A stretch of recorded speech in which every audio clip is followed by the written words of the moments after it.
Hey, Facebook, Instagram, Twitch, Twitter, YouTube. What's cracking? It's your boy Jay Banks. Tuesday, back in the saddle, bro. Back in the saddle. How you feeling? Dude, I am feeling amazing. I think that we're good. I'm excited for what's to come. It's Blink Week, actually. Oh, dude. So we're here. We finally made it, and I think the anticipation for everyone in the city, I think this is probably the biggest thing outside of opening day that we kind of experience as a city collectively. Because, I mean, not only is it Cincinnati, but it's Kentucky, Covington, and Newport this year. So yeah, bro, which is exciting. And, like, Blink is one of those things that came out of nowhere, right? It was like one of those things where I really feel like there's this artist in Cincinnati. His name's Andrew Van Sickle. He's been a painter and an artist for a long time, but he did a mural of Music Hall back when, like, Club Claw and, like, Purgatory, all those, like, not high-end clubs, but the clubs that were in Cincinnati that left a mark. Like Club Claw was like number, I think, 12th club in the entire world, and that was during like the riots during Cincinnati in the early 2000s. So like they were crushing it, bro. But Andrew Van Sickle, he made this super dope piece of art, and everything he does is all like neon colors, bright and vibrant. So like he redid like the way Music Hall looked, but he did it in a way that was almost like an Andy Warhol for Cincinnati style. Oh, that's cool. Yeah, and he's tied into like Josh Huser and Scott Sheridan and all those guys that were running the clubs back in the 2000s. Josh Huser now owns Ghost Baby. He's I think they got a hotel moving in too, right over there by the soccer stadium.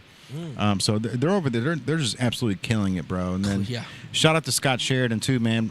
Actually, Deuces. I guess we should go ahead and introduce you since I dropped his name. What's good? Deuces Cunningham. What's cracking, bro? How you feeling? I'm good, man.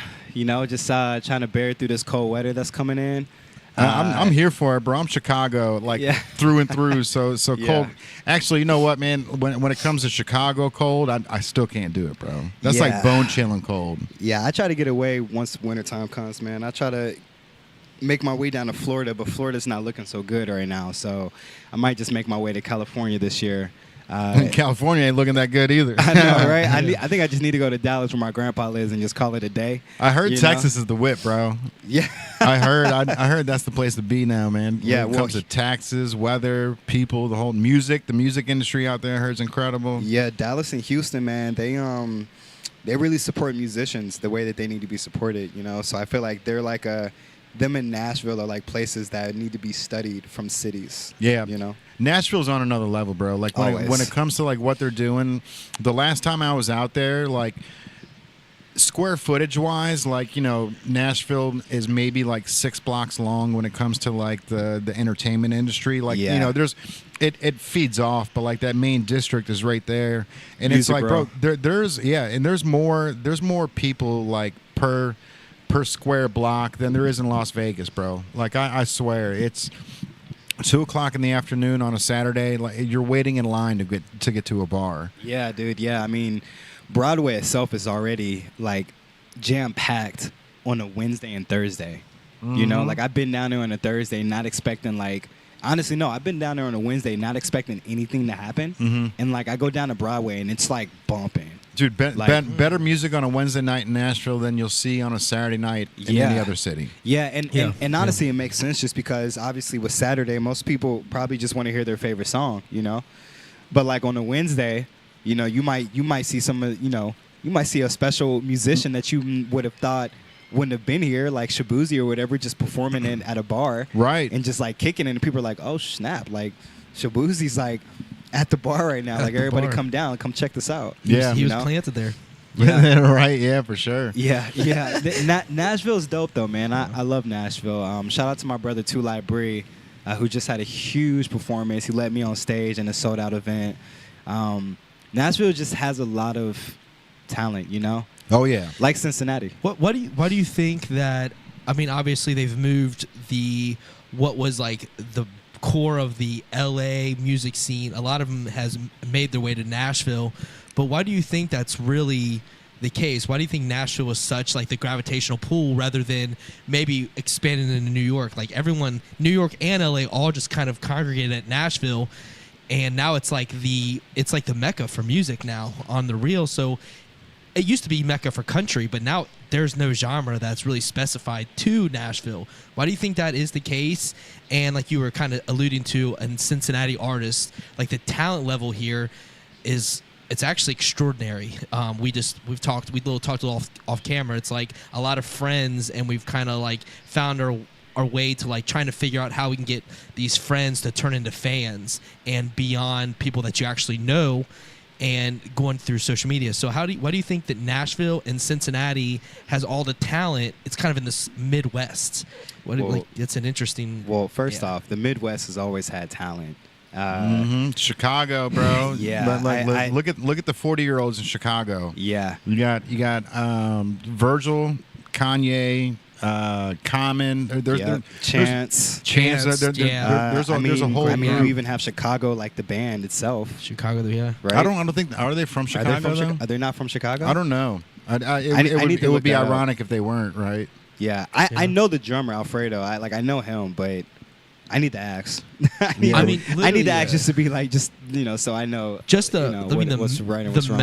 The metal world, the metalcore entire genre was created in Indiana, actually. So the idea of like metalcore, not metal itself, but metalcore, where they mixed pop music with metal, was created in Indiana, and then it expanded and made its way to Dayton, Ohio, and that was where all the big metalcore bands was Dayton, Ohio. Devil Wears Prada, Miss May I, like all these major players in the scene started in Dayton, Ohio, of all places, and then it made its way out in Rise Records out of Portland, and they kind of like it came into it. But like this area is just. I think what it is, honestly, it's it's capital for sure. Like it's business, so like wherever the business is where a lot of the families are going to be migrating to. And the kids get good, and obviously like those families have talent in there, and so they establish these foundations wherever the business is at. I think the reason why like Nashville, it's a great point though. Yeah. I think the reason why Nashville is so big is just because like it's like centralized. Like Nashville, like Tennessee is like in like the heart of like United States. Like California is on one end, so far New away, York is on the other end. Technically New York is close to us, but it's like still on the other end, on the East Coast. While like you have Ohio, you have Tennessee. We're not that far from Atlanta either. Really. And then you have Atlanta, right? And then you have Atlanta. You have like these certain cities within in like these states, drivable distance. These states that are in the center of United States that allow a lot of traffic to come through. So I feel like it's just for business it makes sense. Honestly, like Nashville for business it makes sense. Yeah. That's a great point. The businesses come here. That means the talent comes here, and the talent has talent, a part of their family. And then you have to think about it. Like it all also comes from like the artists that made the statements inside of their cities. I mean, like King's Records was huge in Ohio. So all of the business that was affiliated with King's Records came here. Mm-hmm. Now I don't know what businesses those were because I don't see any labels. But I mean, we were also connected to Michigan. Right, and that's where some of the labels I think were established a long time ago at some point, that were also connected with the label of King Records. So I mean, like you have, and obviously you have those artists that were affiliated with those labels and brands, which is where all of that establishment went. So Nashville, knowing Nashville, they probably had a ton of like artists that established the name of Nashville being a music city, and so the city was like, shit, like we need to build capital around this talent.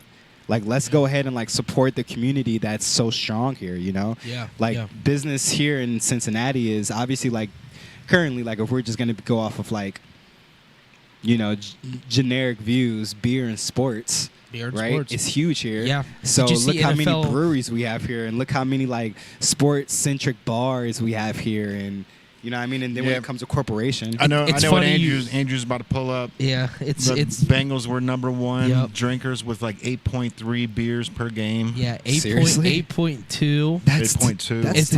We were number one in the NFL. Yeah, are you serious? We're the number. Yeah, that's terrible. The very bottom of the list is Can you guess? Actually, the NFL team had the least amount of drinkers. That's more fun. Hold on. Yeah. This is good because Who's the least amount of drinkers? let me pick my 3. Okay. So I think because I'm going based off of the team. Yeah. The Panthers. You have the Panthers. You have I'm gonna let you answer. the Raiders. Okay. And No, Raiders are definitely drinking, bro. That's think that's so? Vegas They're in now. Vegas. Yeah. oh no, yeah, never mind. Well, let me say the Chargers then. The Chargers. Okay. Yeah, because I'm just going based off of like what I'm assuming, like what every city is doing. I could see the Chargers charging so much for beer that yeah, people are like, I'm gonna stay sober. Or I'm just gonna smoke. Yeah. Right. Because that's what I'm thinking. Like Yeah, I'm just gonna. fair, you're in Los I'm Angeles. just gonna. Yeah. Who is it? So the Bengals are the biggest drinkers, and then at 8.2 and at 4.9 beers, which they're the only one in the 4s, are the Minnesota Vikings. The Vikings Too drink cold to drink, bro. They drink They're all They drinking drink coffee. the least amount, 4.9 beers. And then the Chargers, the Raiders are 3. They have 7.8 beers. It's the Bengals, Bills, and Raiders are the top 3. Yeah. The bottom 3 are the Vikings, Lions, and the Washington Commanders. I'm surprised about the Lions. I feel like the Lions can't They can't drink drink away and their drinking sorrows their- before. yeah. No, Now they're good though. Either that, Now or they're they just good. can't pay for the beer because it's Yeah. fucking the Detroit, the yeah, the economy out economy's there is terrible. trash. Yeah. The Chargers are 6.3 beers. They're right in the middle. I'm gonna be honest with you, bro. If I drank 8 beers, I'd be on my face at this point in my life. 8, yeah. I wouldn't. I don't. Shit. What's 8 beers at the Bengals game? That's gonna run you at least, if it's $12 a beer, it's gonna be $96. On top Yeah, of it's not everything worth else it. that you, yeah. It's not worth it, and these guys do it like it's cake, dude. Yeah. It's part of the entry fee, bro. It's Yeah. like if you're going to the game, you're spending $50 to park. You're Yeah. spending $50 for food. Yep. You're spending $25 every time you got to get a drink for you and your girl. Yep. Yeah. It's like status quo these days. I'm trying to think of anything. I mean, I was kind of surprised to see Atlanta so low. Atlanta's the 4th lowest at 5.8 beers. They don't drink much in Atlanta. Atlanta I guess. brings their beer in, bro. a lot of Yeah, Atlanta don't play that. Yeah, Atlanta don't play they're that. bringing in the fireball shots, bro. Yeah. To keep themselves warm Yeah. Yeah. for them games. But the Bills are high up there, and the Raiders are high. The Browns are high. Tampa Bay, New York Giants, Jaguars, and Steelers are the top list. But Yeah, I was gonna say New York is definitely getting crunk. yeah, Like Yeah. New York, Oh, yeah. regardless, is getting turned up. yeah. Mm-hmm. Yeah. But the Jets are pretty low, only 6. Why is the Giants so high and the Jets so low? Because you got to drive back from Jersey to New York afterwards. Yeah, strategy. We're picking apart the list. Yeah. Well, they have to go on this route, and here there's a lot of cops on the street to pay a toll here. That's Yeah. exactly what it is. tolls bro. are in Philly. Where's Philly? I don't know. where are the Bears at again? The Bears they're 6.6. They're at the 2nd tier, so they're I think- high, but not. I they're- think- Because they got those tolls too that they got to deal with. Yeah. Well, Philly's got I think tolls. the Bears would be higher. I wonder if this is like this has to include tailgating. That's the only way that this is going to be plausible, because like Yeah. the Bengals tailgates are something Yeah. like you've never seen before. I had a buddy Yeah. that came from Chicago, and he was blown away that like he's like, bro, you can legally drink at tailgating. And I was like, yeah. He's like, there's no way, because we were walking to the stadium and we had our beers in our hand. Yeah. And he was trying to hide it. I'm like, bro, look, watch. Like, walk right past the police officer, Yep. drank my beer right there. Yep. And he was blown away. He was like, how? What? Like, what? Where Where? was he from? Chicago. Wow. Yeah, and he was like, bro, we can't do. Well, and also Chicago is not that place where there's not a ton of parking lots right next to the stadium. So isn't. Right. so you'll have to walk fucking 12 blocks to get there. So at Yeah. least like with us, like it's all within 3 blocks or something. So and there's police escorts, and then right before you get to the stadium, that's where all the garbage cans are that says, no outside drinks or whatever, and that's where you got to throw out your beer. Yeah. But he was blown away, bro. Like. So I can definitely see the fact that like Cincinnati either A has such a good control over the tailgating that's why we're number 1. You know what I mean? Yeah. We did have the biggest tailgate in Tennessee history. The Oh, Tennessee Bengal Titans. Jim did? Oh yeah, it was huge. Yeah. Yeah, Bengal Jim, bro. it shout wasn't even out to Big Jim. Yeah, it wasn't even our city, and like we had the biggest tailgate in Yeah. Tennessee history. That's crazy, dude. That's No, wild. The amount of people- Tennessee is familiar with us here Yeah. in Cincinnati. Bengal Like, Jim, for sure. bro. Check it out. Yeah. You hear it? That's straight metal. We've got metal, no parking signs now. It's fire. That's heat. That's heat, baby. Bengals parking only. Let's go. Little Joe Burrow autograph on there. Star Yeah. player right there. Yeah, bro. Dude, he's playing great. He's He's playing great. His stats insane. actually are like I don't. Elite status. I'll Right Yeah, now. I was gonna say y'all can quote me, y'all can quote me, y'all can correct Paraphrase me, ya. Yeah. but as far as from what I was seeing, he's like number one in like a Yeah. plethora of different stats. Yes. Yeah, and yeah. even with our record being so low, and I'm looking at it, I'm like, there's no way he has more touchdowns than the rest of the quarterbacks Yeah. in the league, and we're Busting 30 points a game and still losing, because bro. we're What are scoring we, 33. Are we 2-4 now? 2-4. He was the highest rated quarterback for a 1-4 team ever. And that just shows Take you. out Wow. take out week 1, 2, and he'd been the best by a long shot. But they had to Yeah. put week 1 in. But it's Geno Smith. He's top 5 in yards, but Geno Smith also from the Seahawks has the most yards because they just throw the ball in Seattle like constantly. But they're right. not. They don't have a good record either. It's like it's weird how all these teams have all these stats, but they're not winning. Where these 5-0 teams don't have the stats because they're running the ball a lot. It's Right. and our run game's changed. Our run game's definitely changed. But Chase Brown is really showing out. Let's get Chase Brown some love because man, he is really Man, Chase Brown's tight, man. dude. He is. Bro, He is. I saw something saying that he should have went down at the 1 yard line, which obviously, like, it's true, right? With the time limit that was left, like that would have been the smart move. But let my man score, bro. You know what I mean? Like Score, yeah. that put us up two touchdowns or two Two scores. two scores. Thank Yeah. you.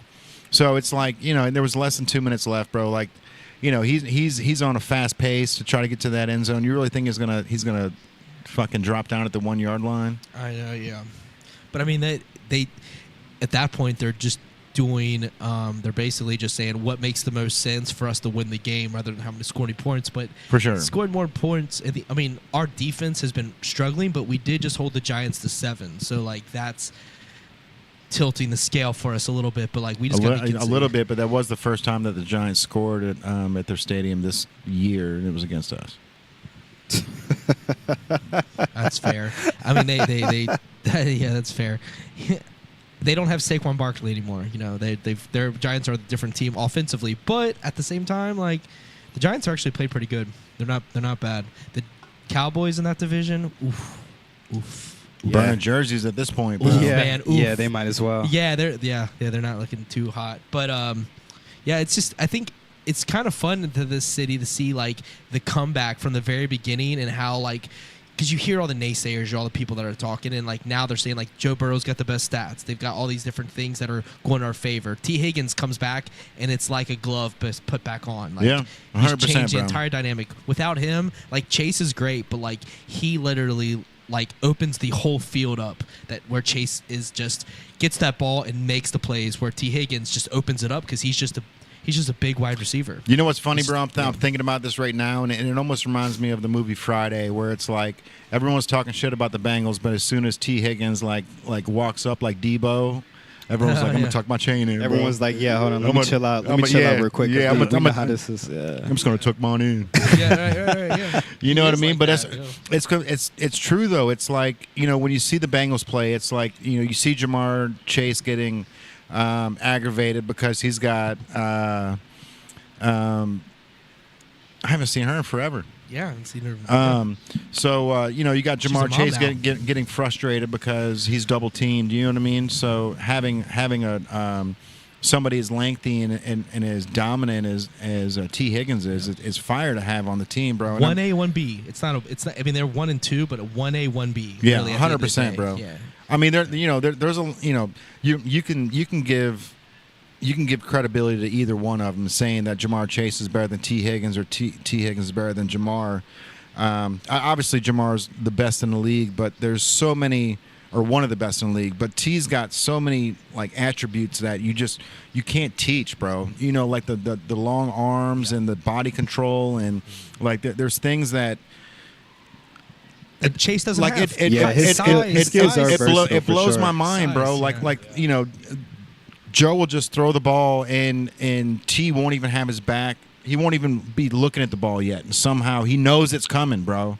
You know what I mean? He can turn either way and just twist his body around, and obviously with the length, it's like the perfect juxtaposition of like what you want in a wide receiver. Yeah, for sure. For sure. I agree, and I also think that like T is a number one on 25 teams in the league. How do we pay T to keep him here? Who do we have to get rid of to pay him? Ooh.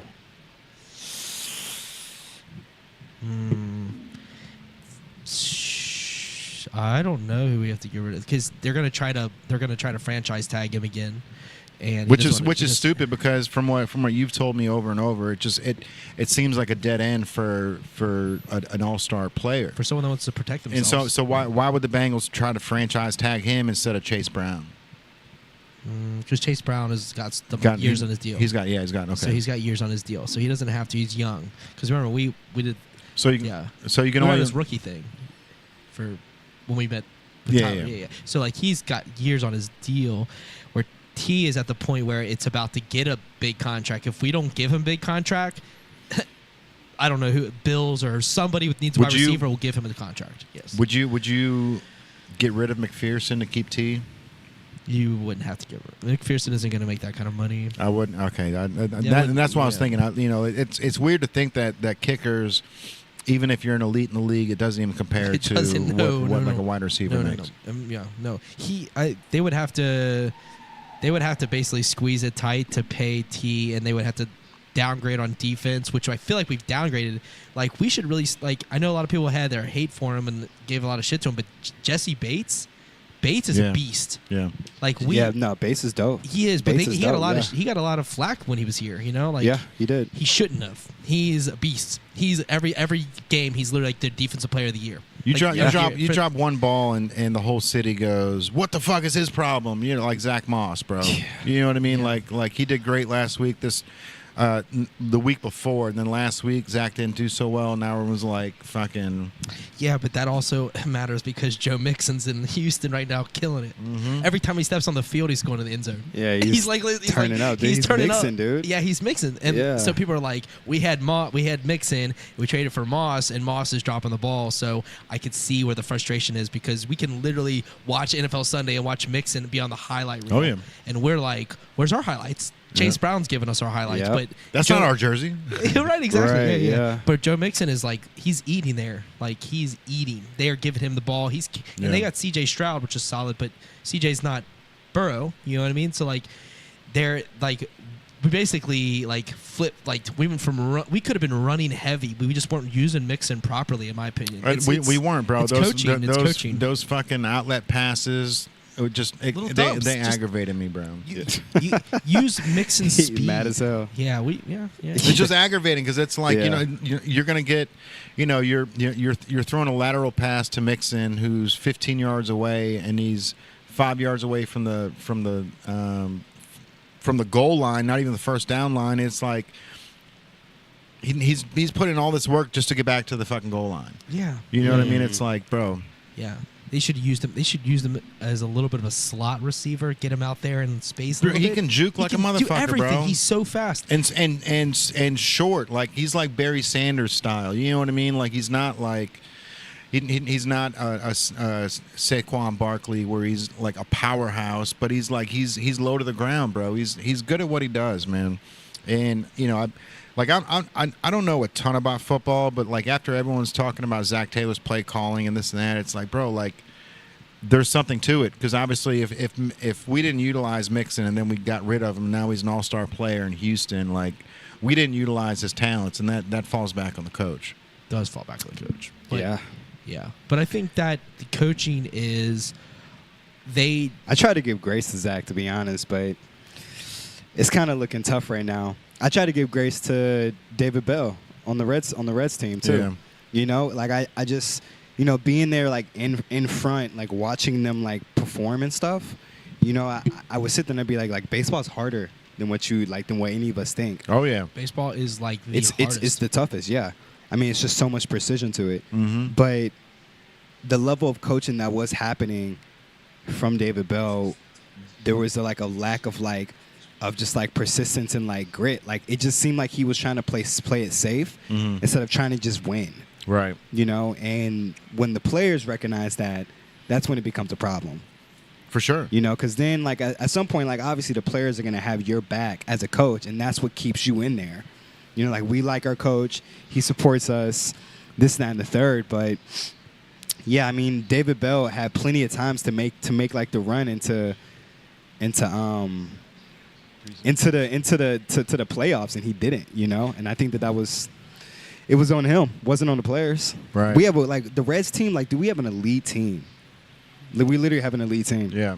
We should have went to the playoffs this year, but we didn't. And that's why they fired him, and I can understand that. Yeah. So I kind of, you know, I gave grace to Zach, you know, because like I understand how tough it is to coach. I even was like, it was probably one of the offensive coaches or whatever, or the you know defensive coach that you know that's behind him that's not doing this right. Right. You know, but it is on him. It is on him. It's yeah. And the thing is, I don't have a dislike. I don't dislike Zach. This isn't necessarily something that's personal, or it's not something that I think that. I was trying to do it nonchalantly. Right. It's not something that's all on Zach Taylor, but I do think that the play calling, when the game is on the line, and the obvious decision is to trust your $275 million that you invested. As Jay said, yeah. Trust your passer, who's also got the best wide receiver. You should probably try to be a little bit more aggressive rather than go conservative and just rely on someone's leg in a situation where the wind could affect there's outside influences when you're. But I'm not a coach, but I also understand situational football, and if that's what we're struggling with, we need a play caller that's going to be put in situational football in the case rather than playing safe. Scared money doesn't make money, bro. That's. Yeah. I was so aggravated on how many fucking fourth down plays the Giants went for and got because of our defense. Like it. Yeah. I was watching the game and it's like this has to be some sort of record, bro. Like every fourth down, they're not punting the ball, they're going for it. And like even the announcer was like, he's playing like his job's on the line, which it probably was. You know what I mean? Yeah, what's going on in New York is nothing. There's a whole different monster in New York. The right, but it was working. Yeah. You know what I mean? Working, it was like 4th and 2, 4th and 1. It was like, bro, every single time they got another first down, and it's like, what is our defense doing, man? You know that they're going to fucking run right up the middle with when you got 1 or 2 yards, right? But they don't even play with the starting running back. Crazy. They play with the backup running back, Yeah. rookie. Yeah. Tracy. So like they're starting Singletary's out. So you weren't even playing with a guy that's proven. You're playing with a rookie, and he's still running through us. Yeah. And we just can't stop the run. That's we crazy. Just can't stop it, and that is down. What's the hole in our defense compared to last year? You know, I know Sam Hubbard's been having some issues. You know, Trey. He still seems like he's putting forth the same effort. I just think overall D line is just not where it needs to be. We've always complained about our O line, but I think D line is really our big Achilles heel this year. O line is, I mean, Burrow's getting hit a lot, but he's really not compared to previous seasons. Years. Yeah, but he does get hit quite often. He gets. You see how many times he's having to duck and dodge. Yeah. If you can dodge a wrench, you can dodge a ball, kind of thing. Like he's literally moving around, and he does a great job. He does. Of like shifting himself. Moving in like through the pocket. Yeah. So but he's having to do that. Like if you watch like Lamar Jackson, he's running because he wants to. Yeah. He's not having to. Dodge it. He's literally like, I'm fast, I'm going. But or like their O line's solid. It's always Mahomes who can sit in the pocket for 5 seconds. Yeah. It's always been like that though, with the Bengals. I've noticed that since the beginning of Joe Burrow being here. You know, when Dalton was here, like it's just for some reason, and it's like it's pretty noticeable with Joe Burrow too. Like he always like is almost like he's like in a sense they got 3 seconds to get it off. Is what I heard. And like I'll watch another football game after that, and like the next quarterback is chilling in the pocket on a different team. Yeah. So for me, I don't even know if it's the players really. I think sometimes it's just the plays that they're making. Like they're not studying the other teams on how they play, or I don't know. I don't know. Back on coaching. That's what I'm saying though. I think it does go back to the coaching situation. You know, I also think it's also the chemistry with the players too. Like when we were going to the Super Bowl, there were certain players we had on our team that left that next year that like literally were like the glue to the team. And I was like, if they get rid of some of those players, like our team's gonna go down. Like Andrew Whitworth. Not him. It was this light skinned guy that was really good. Yeah, I know what you're talking about. But when he was traded, he didn't end up playing that well for the. Did he go to the Jets? Yeah, he went. Light skinned dude. Yeah, you know what I'm talking about because he was involved with like city stuff. Yeah. Yeah. Osai, was that his last name? Yeah. Osai. Okay. Yeah. He was one of those guys. Was it Osai? Might have not have been Osai. Was it? No, it wasn't. Was it? What's his? Man. He came into Kruger's Tavern. He was with us for the Super Bowl, and then he left the next year. Yeah, he was all bragging. He was the one that had that big video of him, like basically motivating his team in the locker room. But he's one of the only players I've ever seen do that for the Bengals. What was that? 2021? Yeah.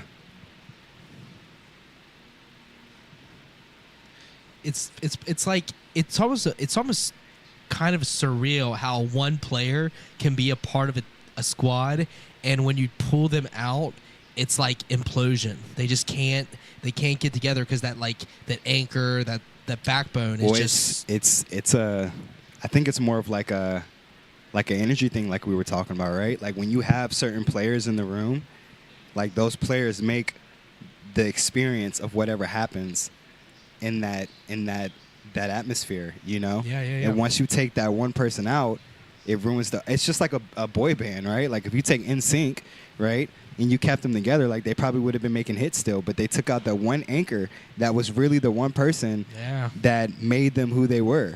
Yeah. And that was Justin Timberlake. And you took him out. CJ Uzomah. Yeah, dude. CJ was that guy. Yeah. Oh, yeah. CJ was the guy, man. CJ was just like he probably wasn't like the greatest player on there, but like he played his part. Yeah. Like on field and he was in a the hype locker room. builder, bro. Yeah. He was a hype builder. You don't have to be the biggest talent. You just can be the biggest personality, and a hype man is just being the anchor, dude. The anchor, like he knew his position. It's just the same thing as Jonathan India, right? Like, and people get it in the baseball world. Like they knew if they were to take India out, it would ruin the chemistry within the team. Right.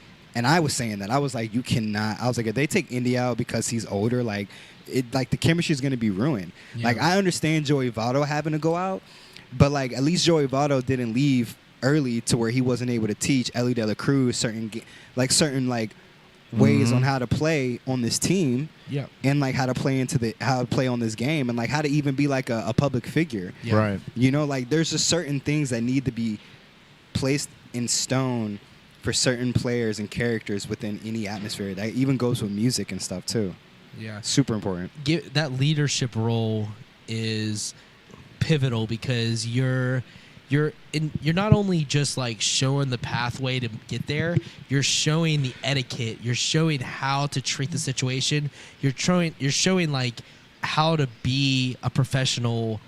You're because these guys are not only athletes, but they're entertainers, they're in their society, they're in their communities, and they have to be on the field doing great things. So like you have to show them like a little bit more, especially Ellie, like Cruz, like De La Cruz is like, he is not even from. He is literally, his whole world was completely changed. Like, turn you up, yeah, Jay, yep. It's like talking about audio, yeah. So like, I think Are we able to turn the mic up just a little bit? Mic check one. Okay, that's perfect. Thank you. I think the thing with Ellie is because of who he is like a generational talent, but he's also not like he wasn't created here. He's basically came in here. His English has obviously improved over time and stuff, but tremendously. But because of that, like, you have to give these are humans that are not only athletes, but they're people, and they're in their community, and once you have the city behind you, and then you get other athletes in before you know it, other high-leveled athletes want to come here. But right now, I feel like we end up getting these great guys, Todd Frazier, you know, all these guys get moved on before we really get to see them, you know, flourish. They move to New York. You know what I mean? Aroldis Chapman went early, you know, like, as he became, like, for pitching for hired. He won, you know, like, the Cubs took him, the Yankees. Like, we get all these great athletes, and they move them on a little too early. I just feel like with the Reds specifically, we just cashed out as a city just a little too early. Like, India needs to stay here. Like, he is an anchor within that team. Like, we put his stuff on merch here at Native, and I think he's just super important. And then Cruz is just another building block, and he's the talent. We just have to keep building the talent, but we have this tendency to break it up. And I'm watching, you know, the playoffs right now in baseball, and those teams that are going to make their way towards the World Series, they look so much superior to what we are doing. You know what I mean?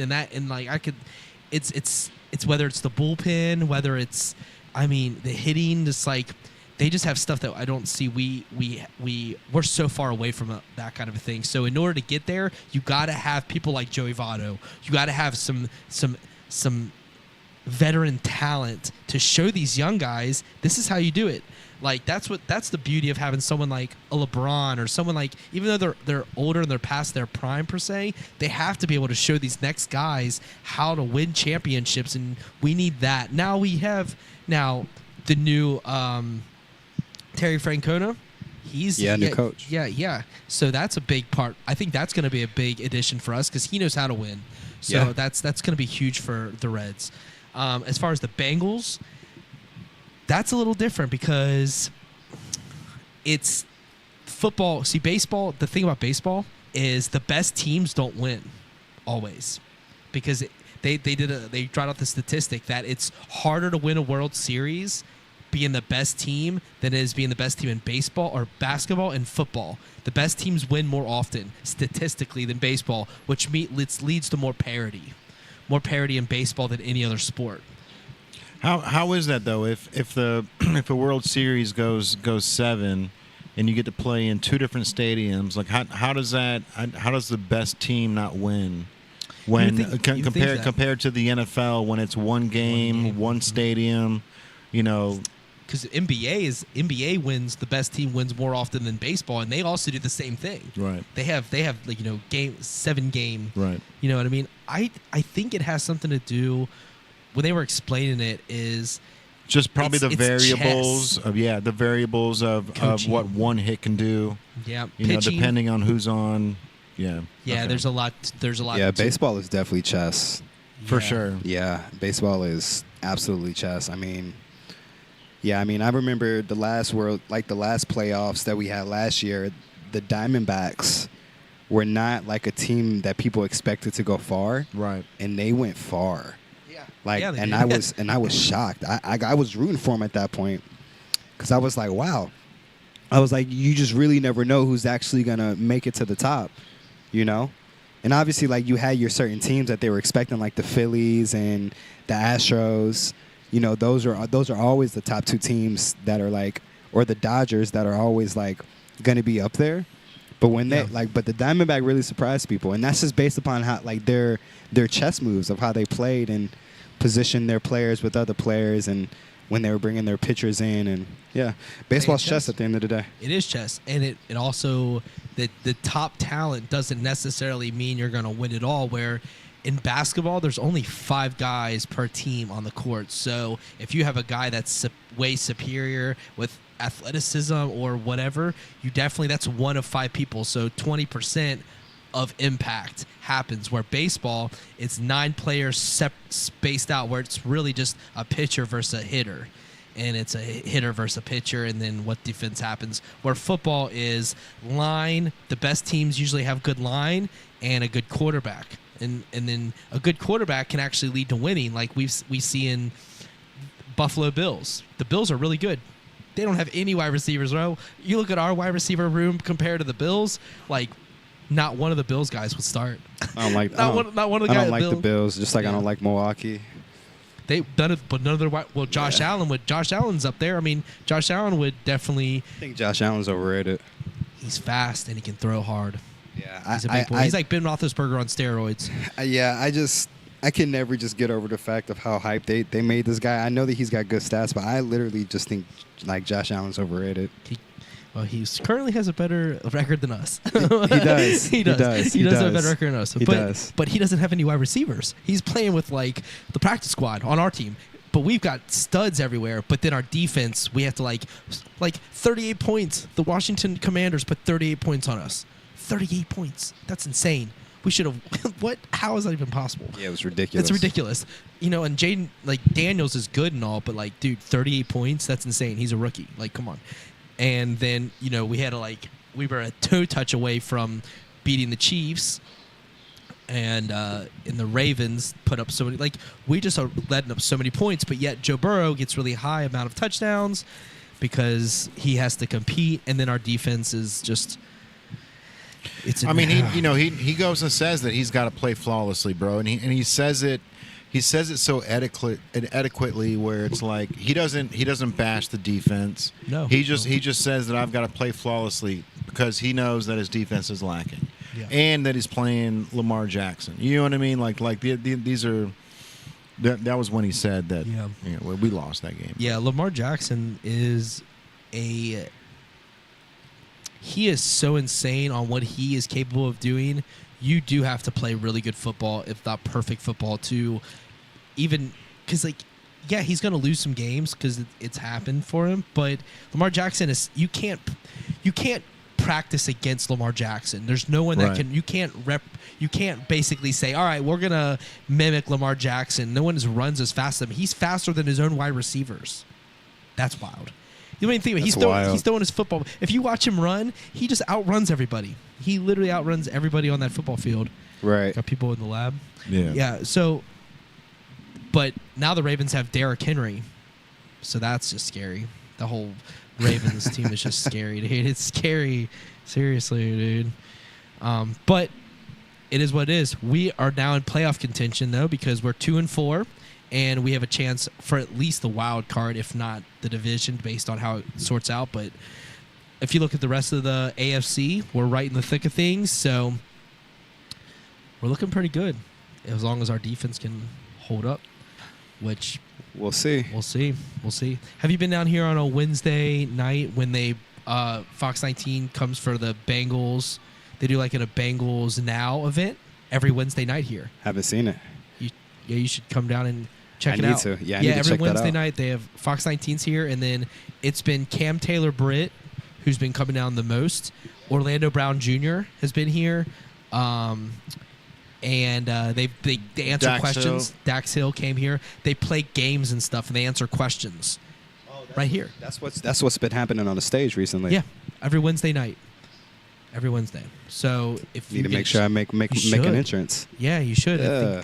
That'd be a good time because they at the end they sign a little bit of things for fans and stuff, but really it's just for they have a couch out here. They play games, so they throw a football into basically you're an arcade, or they play cornhole. They just do different games. It's fun, and the fans all have chairs and stuff, so you can sit and watch. There's vendors out here hanging out. So every Wednesday night, Newport on the Levee, Bengals are here. But I do want to shift the conversation a little bit from sports to this week is Blink. Yeah, bro. Let's talk about Blink a little bit, man. We have time to talk about Beyond the Stage here towards the end, but Blink, you're performing twice for Blink, Deuces? That's absolutely incredible, man. We were talking about Blink earlier, and the fact that it came out of nowhere. It came out of the mad minds of Josh Huser and Agar, who they did the U-Bahn events, underground. But it actually came from Brave Berlin. Yeah, bro. Yeah, them too. Yeah. Yeah, that was a crazy thing. When they were trying to talk about U-Bahn, and it was like, what does that even mean? It's like U-Bahn's like the underground train station in Europe or whatever. Oh, that's where the name came from. Yeah. Okay. So they did the U-Bahn events. They were phenomenal.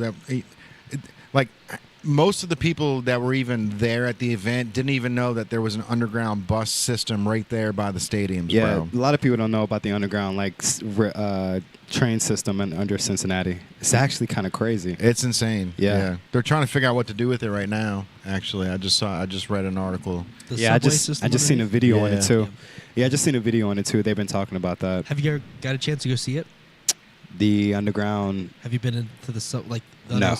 Dude, Not I got yet. to go. I got to go under once because there's actually an entrance. Right off of 75, 71. Well, no. I actually got to go in when I don't know. I'm gonna get in trouble. Well, I can't get him into trouble because I recently found out he passed away. So his name was Willie. He used to do. He used to be one of the chefs. Worked in the kitchen at Kruger's Tavern in OTR. But now they took over. Bakersfield took over both spots. But actually, in that place. Under Bakersfield, you can actually enter the underground subway system through a linen closet. No way. Wow, dude. Seriously? Yeah. I've been there. There was just skids of water. Yeah. Because Willie, I was down there. I was working for Kruger's, and I got to know the kitchen because I like to talk to the cooks and stuff. And he's like, Andrew, you want to see something? And I'm like. Yeah. Okay, that's cool. And he's like, here. He's like, come follow me. I was like, all right. So we go back in the linen closet. He moves a bag of linens, and there's a door, and he opens it, and he's like, you're not gonna believe this. And I was like, all right, let's go. So we walk in, and they had just like a bunch of hanging lights, and it was just pretty lit. Bunch of skids of water. And I was like, where are we? He's like, you're underneath Cincy right now. This is the subway system. We can walk wherever we want. And I'm like, what? So we walked all the way down, dude, underneath Vine. I'm like, seriously? Seriously. It's insane, bro. Damn. Between the bathrooms at Bakersfield. I'm gonna get in That's trouble. crazy. Yeah. That's kind of crazy. In there, yeah. It's because of Willie. Rest in peace. He's awesome. But he showed me. I didn't. They all knew about the managers did because I was hired to become a manager at Kruger's at the time, but I didn't take that position. But it's just like the subway is super cool. It's actually pretty amazing under there, and it was like it's huge too. The ceilings were super high. But yeah, that is. You can definitely access that. Been there.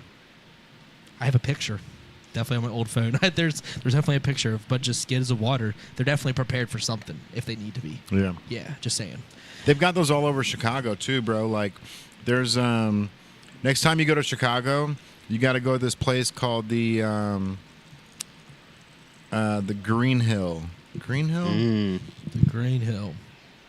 It's it used to be owned by Al Capone, and it's still got like all the original shit, bro. Like the old booths, like Capone's booth is still there, and so you can sit in his actual booth that he had there. His booth had a perfect view of the front door, and it had a perfect shot at dropping down behind the bar, like behind where the bartenders are. There's stairs that go down into the catacombs of Chicago. Oh, in case some stuff happened. In case some shit went down, he had to disappear. He was literally, he had a spot where he could see the front door, but he could make a V line to bounce out of his own bar. And it like those catacombs were all built for like the Prohibition era. So when these bars couldn't get alcohol, that they used all these tunnels under the city to provide alcohol to these bars and shit. That's crazy, amazing. bro. I need to check those out soon next time I go. Man, it's interesting, bro. Like my whole family's Italian and we're all from Chicago. And like when you start like pulling up all the family database and shit, man. Like my mom worked at this place called DeStefano's Family Restaurant, and that was my uncle's restaurant. So she was in high school just serving there as a teenager, and the two guys that owned it were Mario DeStefano and Mad Sam DeStefano.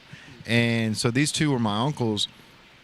And my mom actually during high school she was dating my dad during like they started seeing each other like 15 years old. They got married at like 20, and then just like kept living life. But somebody put a bomb in the restaurant, and they Mario and Sam were like, who, you know, asked my mom who put the bomb here, because it was that not only was it a restaurant for the mafia, but it was a bookie service. And like my family was actually the first people to dub the word juice, you know, like, or like they call it the VIG, like the I loan you $1,000, and the VIG is 20%. Yeah. So the word juice was invented by my uncle Mad Sam DeStefano. So seriously, the juice is running. Yeah.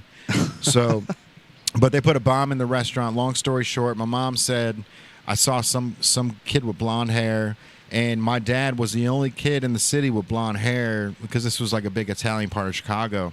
So so Mario actually pulled up on 42nd Street and Taylor Street where my dad was hanging out, and was like, Dwight, get in the car, and pulled him in the car and sat him down, and you know, this is my dad's story, so it could be false, right? But he was like, you know, he brought me in the car, he sat me down, and he was like, look, you know, somebody did something to my restaurant. Do you know who did it? And my dad said it was him, a gun, and Mario in the car, and there was just the gun sitting in between them.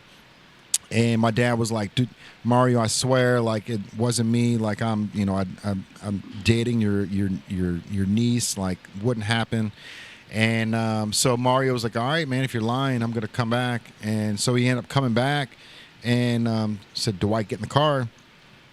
Got in the car, and Mario apologized. He said, I found the guy that did it. Apologized. And then so ever since then, like, Mario was always trying to get my dad to do like carry groceries, wash his car, do shit like that. And my dad was like, I knew what he was all about. You know what I mean? And like, I didn't know that my family even had any connections with any of these people from like the what's the movie? Fucking not Goodfellas, but yeah, I remember us having this conversation. Was it Reservoir Dogs, or was it no. it was the one where he wasn't he like a snake to the mafia? Yeah. And he ended up getting them like all like arrested or something. Yeah, it was because he was an undercover. His name was Tony Splatro was the guy's name, but Joe Pesci played him in damn, man. How can I not remember this? It's this red every time I think wine of your courage. family, though, all I can think about is Mario. You've ruined it for me. Every time I think your family, like, it's Italian, everything. It's just the Mario guy. That's the best part, bro. He's like all I can think about. I'm related to Super Mario. Yeah. Yeah, dude, like Super Mario Brothers. So Yeah. like I'm not related to the Japanese character. My uncle was Captain Lou Albano. Do you know who? Yeah. You ever hear Captain Lou Albano? Why does that sound familiar? He was a WWE wrestler back when it was WWF. Oh yeah. He had a rubber band in his beard. Worldwide Wrestling Federation. Yeah, bro. So I'll show you a photo of Captain Lou, because that's my like legit lineage. That's my mom's side of the family. That's crazy. And he played Mario in like 1988, 89, 90. Yeah. Like he played Yeah. like the Mario character that we all watched on TV. So like I'm like tied in. Are you serious? I haven't stopped thinking about him since we talked about it. That's funny, bro. So funny, yeah. Anytime there's He other even- family members, it's He just him. he even looks like my whole family, bro. That's Captain Lou right there. Dude, I kind of see you in him a little bit, like Yeah. the beard. Yeah, the beard, the Yeah. eyes. Yeah. He's definitely got Sammy's face in there too, man. My cousin Sammy Albano. Yeah. Sammy's always commenting on. We never got to Skype him in for the Bro, sports we podcast. like okay. If we do okay, it so beat-ups, he could Skype in. For that. let's talk about this real quick. Okay. We are interviewing Joe Exotic, the Tiger King. So in the midst of the pandemic, bro, you know, when everybody had the 2 weeks to soften the curve, Yeah. or whatever they were calling it. Yeah. That's right when Tiger King came out. And it was like, nobody was worried. You know what I mean? Everybody was like, hey, you got 2 weeks off of work. Just hang out at the house and let this whole thing blow over. everybody on the planet was obsessed with the Tiger King. It just came out at the perfect time, and we've been talking with Joe via Instagram. He's got a cell phone there at the jail where he's allowed to talk to people. A chirp. A chirp, yeah. A chirp. Yeah. And so we're allowed. We're going to interview him next week on the podcast, which is incredible. Seriously? Yeah. Joe Exotic. Bro. Yeah. Wow. But that's one of those things, bro. Not the turn you expected. Not the turn I expected at all, dude. No, yeah. Talking about the Tiger King. Yeah, we go from Mario to Tiger King, but it is real. We are going to interview Joe Exotic, and so the reason. Well, there's numerous reasons why I'm bringing it up. Tons of reasons. What we've been trying to do is figure out how to bring people in on the podcast while we're live, right? And that's always been a struggle because.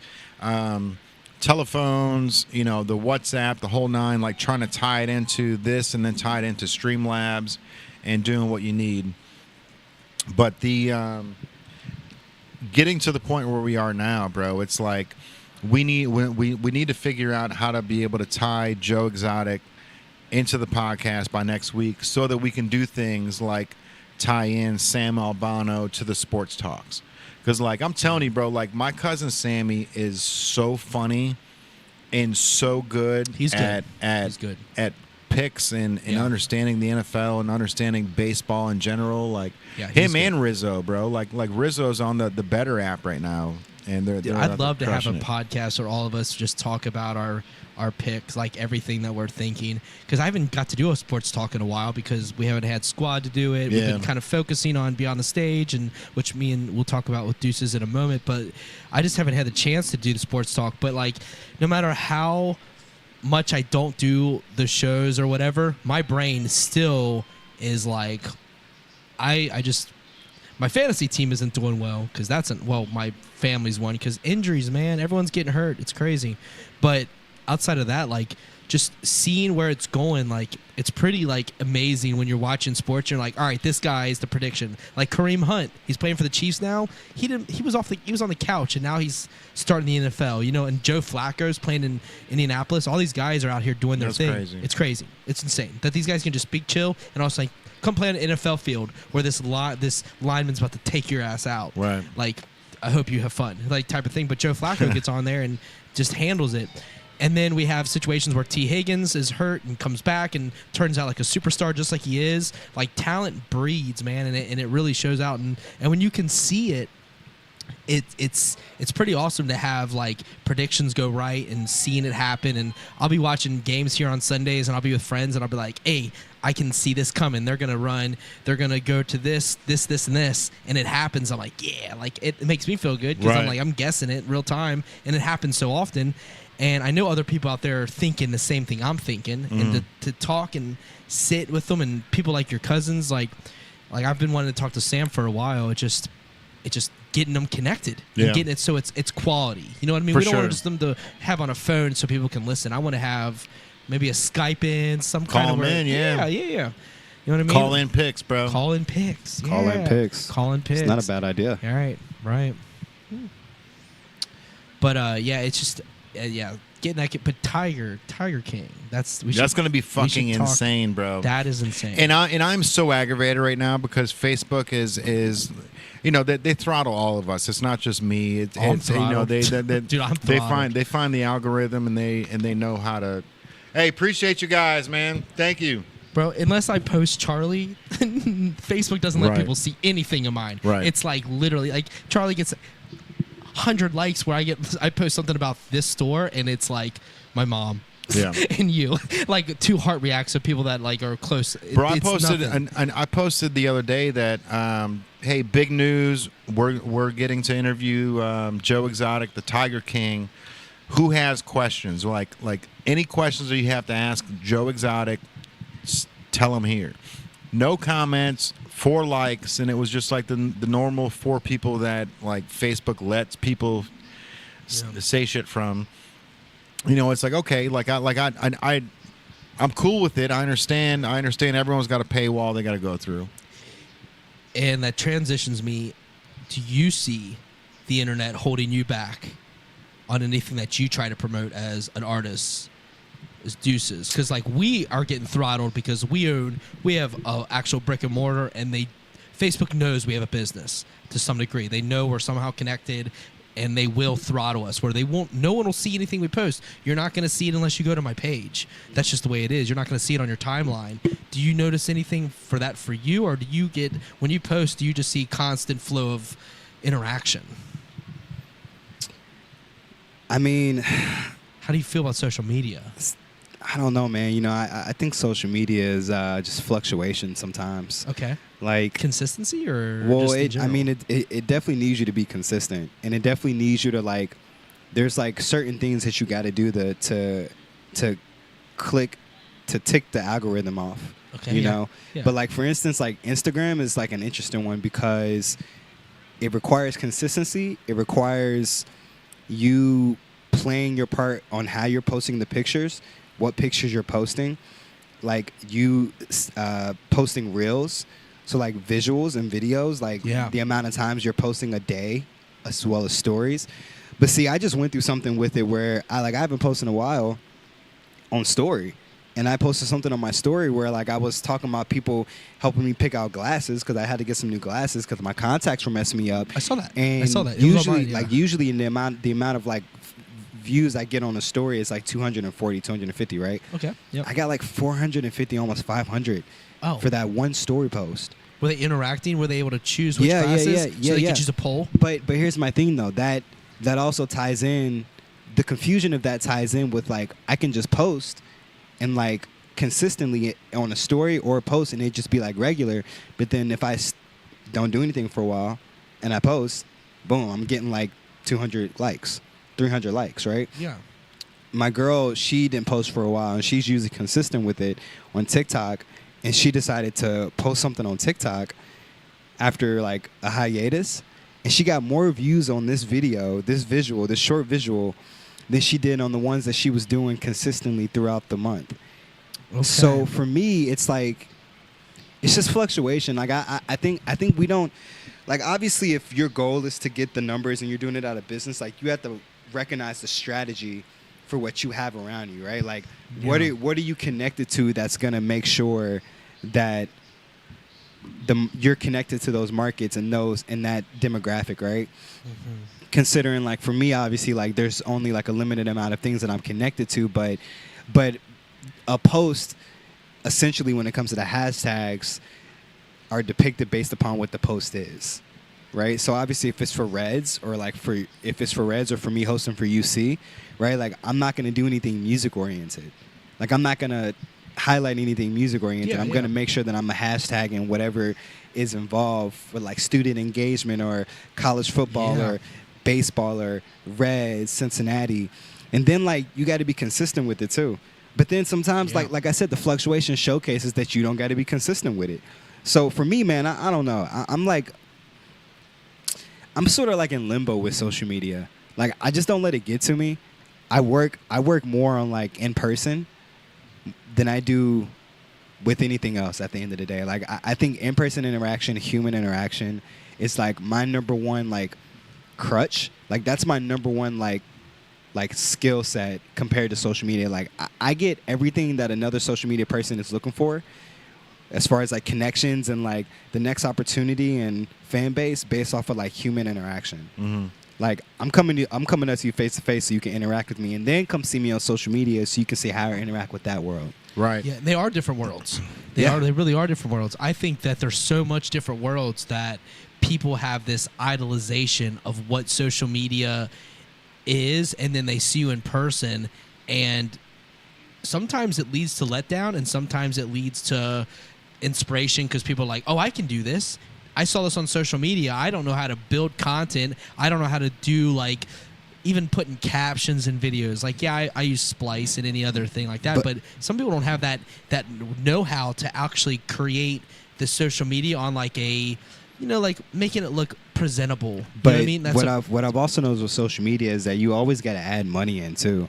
Like if you want your stuff to be viewed as far as like a business, like you're going to have to put some marketing money into it, like no matter what.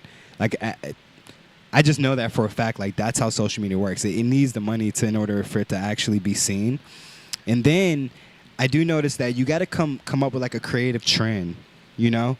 Like, if you're going to come up with some visuals, like, make sure the visuals are creative and consistent.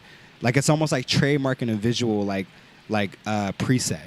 You know, like, this is our preset for our business. Like, so when you see, this is a whole preset right here that you guys have. Yeah. No other business is going to come in here and look the same. So your visuals should probably look the same as well.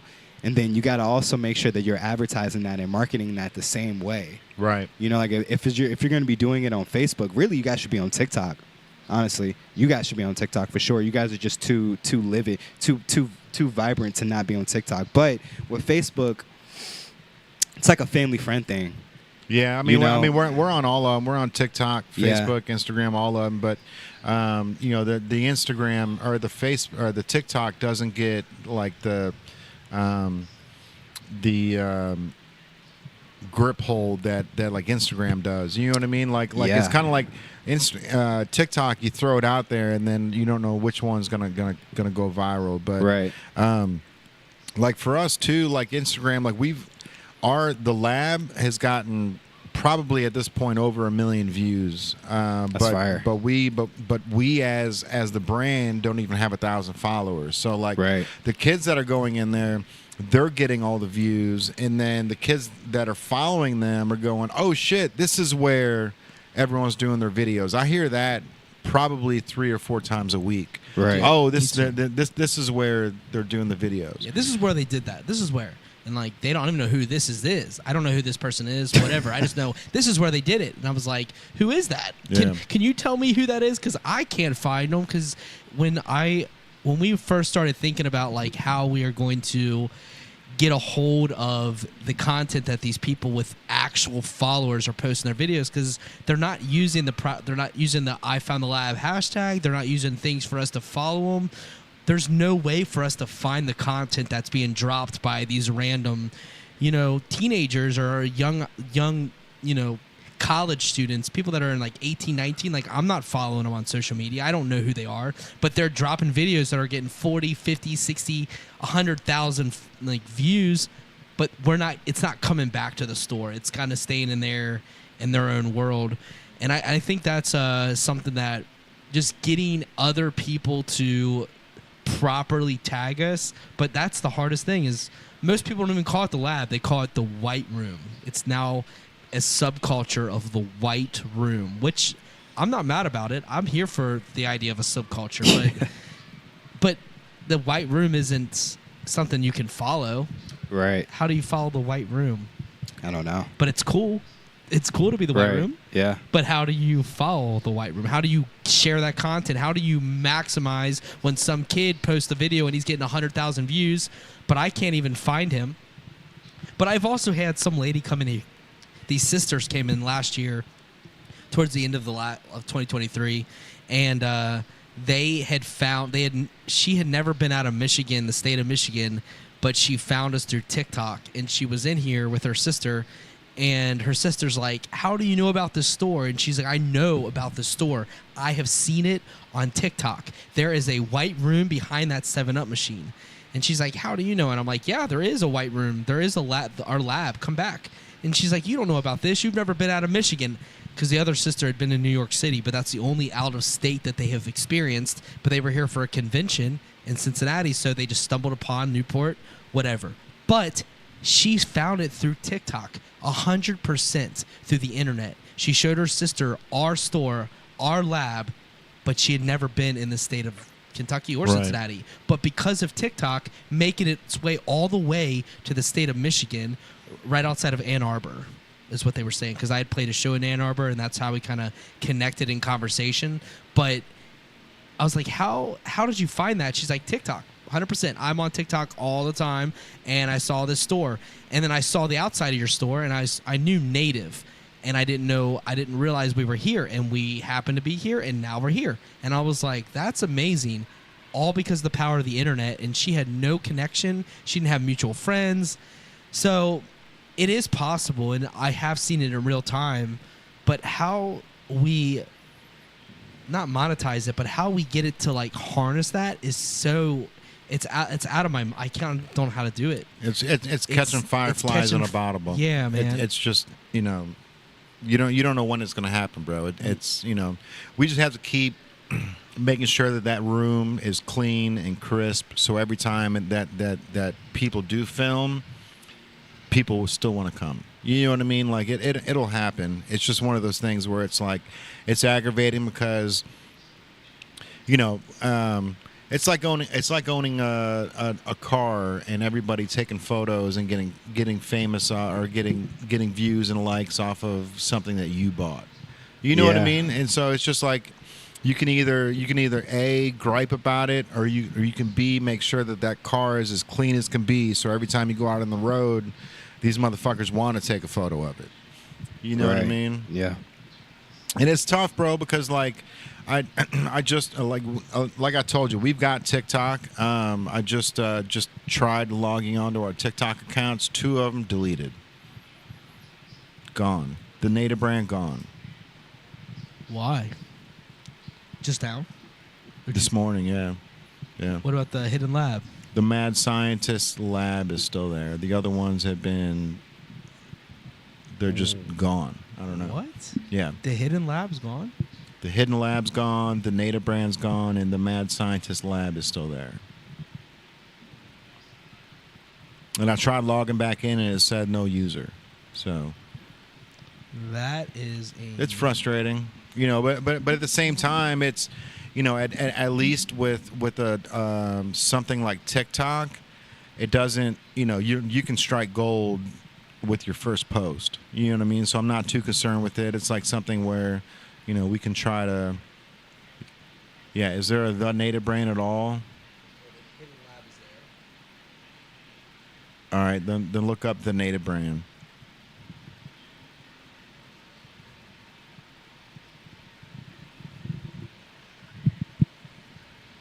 Okay, cool. All the accounts are still there. All right. But the Hidden Lab is I think that one.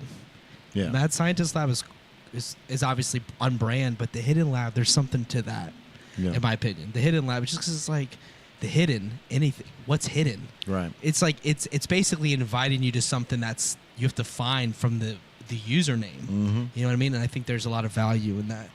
But they're there. Maybe you just have to. Yep. But when I tried logging into the Native brand, it said that there was no user account. And the Mad Scientist Lab is there too, and that has the most followers. So that's the one that's still on my on my TikTok. Yeah. But that also has the brand inside the name, so both of them have value. Yeah. It's just like, but what is gonna pop off? What is that thing? You know what I mean? Like, obviously it does well on its own, but we're trying to take it to another level, and I think taking it to another level it takes. Obviously, you're playing chess, not checkers, but you also have to strike fire. Like you said, you have to. It's fire in a bottle. What are you posting that's gonna ignite people to make them want to share something? Because how often do you share things? Think about how often you share stuff as a user. Like, is it worth your time to share, or is it worth your time to just favorite or follow? You know what I mean? Like, what's shareable? And that is once you get some shareable content. Like I usually on Instagram, I'm usually sharing things that I think will benefit the people that are following Native. You know what I mean? Like I don't post politics. I don't repost things like that. Even though I want to. You know what I mean? Like I really want to voice my opinion. You should make a burner account. Be like a Kevin Durant and make a burner account and start arguing with people. No one knows who's the mad scientist right eye. Oh, maybe. Yeah. Or maybe like got me thinking. Give me a second, I'll think on it. But like it's I can see that though. It's the engagement and being interactive with people, even if you're combative. It doesn't all have to be fun and games. We can play we can get healthy debates going on through the internet. Like that's who cares? Like I don't really do that on my Facebook or stuff now. I'm really like hands off. I'm hands off. Yeah, like when it comes to politics, gotta fucking pump the brakes. Can't say anything, bro. Because you know if you say one thing about Trump, you're gonna lose followers. If you say one thing about Kamala, you're gonna lose followers. Yeah. You know, it's a. Well, we're purple today, bro. We're both purple. I know. I was looking at that earlier, bro. Yeah, nice shirt. Yeah, I love the shirt. It's a great shirt. Yeah. Yeah, it's got the alien. I got the alien right here. So you guys have a big event coming up. We do have a big event coming up. And I'm stoked for it, bro. Because this is something where like when Deuces gets involved, it's like he always brings the energy, the crowd, and the entertainment. You know what I mean? Like and he's got a curveball that he always throws too. You know what I mean? So it's always like what's going to happen this time? What's going to go on? What is going to happen this time? And that's part of our show too. Like in general, like I like every single event to be so different. And if you've been in the room for a Beyond the Stage live, like it's gotten to the point where people are coming to every single event. I've been doing a lot of pay what you want so people can get in for free, but people have been paying to come just because it's like they're They not see the sure. production, They're not bro. sure what's going to happen. Yeah. I've brought in people on stage. I mean, Deuces was there for TV shows where his brother came on stage and we talked about a car blowing up and catching on fire, and then I've had people like come on, like be shouting out stuff from the crowd, and people have been doing the most inside those crowds. So you never know what you're going to get at Beyond the Stage Live, because that's the point. It's beyond the stage. We're talking about stuff that's beyond the artistry, but we're also performing. He's performing, they're performing. Whoever's on stage is performing. I've got to even do vocals. I got to do some metal vocals once when we played with Cold Harbor, or the Cold Harbor played, and we got to experience metal. But in this case, the beauty with Deuces is he is in so many different communities, and he's got his hands in so many different industries. He's not even just in one music industry. He's in the culture. He's in the sports industry. He's in he was explaining artists earlier. So film and entertainment. Yeah, everything, dude. So what do you think? How do you think that you're gonna bring something? Because we're not going to ask too many questions because I don't want to spoil it. But what do you think that when you're going to do an event where you can talk to the people? Because you can talk 20 minutes for all I care, dude. Like that's not how this isn't like this isn't a lot of time. You got to be done. Like I kind of read the situation and say, hey, you ready for jamming more songs? And then you jam. Because we could talk if we get on a topic where it's hot. Speak. Nah, we're gonna have to. There's so much. We're gonna have to put a brick wall in some of those. Like, all right, we gotta cut this right here because I'll read it. Don't worry. I'll cut it. I have no shame. Don't. Well, I'm good at that too. Yeah. I'll cut it. What was your question though? What do you think? Like, because Beyond the Stage is whatever the artist is really wanted. Because some artists want to go in there and they want to be focused on music. What is your main focus with talking to the people that you connect with so deeply? Because this is for your family and friends that want to come and see you. Maybe an auntie, maybe a grandmother, someone that can't normally see you come watch you. And because we're seated, there's chairs. This isn't just like a standing event like you've done before. I'm sure you've done seated events. I'm sure they've had chairs, but this is built so you can talk. This isn't about me, man. Like I am the host, and it's cool, and I have a great time doing it, but I read the room pretty well, and I'm like, all right, like I'll talk in my 2 cents. Sometimes I've had to talk a lot, but really, I'd rather throw softballs with Matt Waters back in June, dude. I could just like, here you go, and he's like, let me take it. Like I'll talk because you guys are great communicators. For sure. Yeah. So what is your goal? What do you want from this?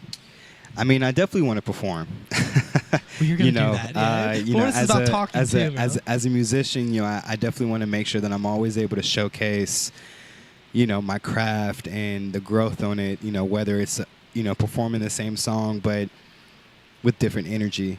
I want to be able to perform new songs and new songs, bring in new? Okay. Possibly, and bring in collaborators onto the stage with me that I'm currently working with that I think people should recognize. Because there's a couch that they can sit with me too. Yeah, man. We can all hang out. We can put chairs. We're gonna make ourselves a home, man. I'm gonna kick my feet up. You know what I mean? I'm gonna chill out. I just need an ice cold drink. Yeah, we can make that happen. Maybe like a warm tea actually, because I don't want to get too cold. I get cold easily. That's fair. But it's a nice comfort environment. Yeah. But I think the number one thing, man, that I want to express is in my craft as a creative, as an artist, I think that showing people that anybody has a chance to highlight themselves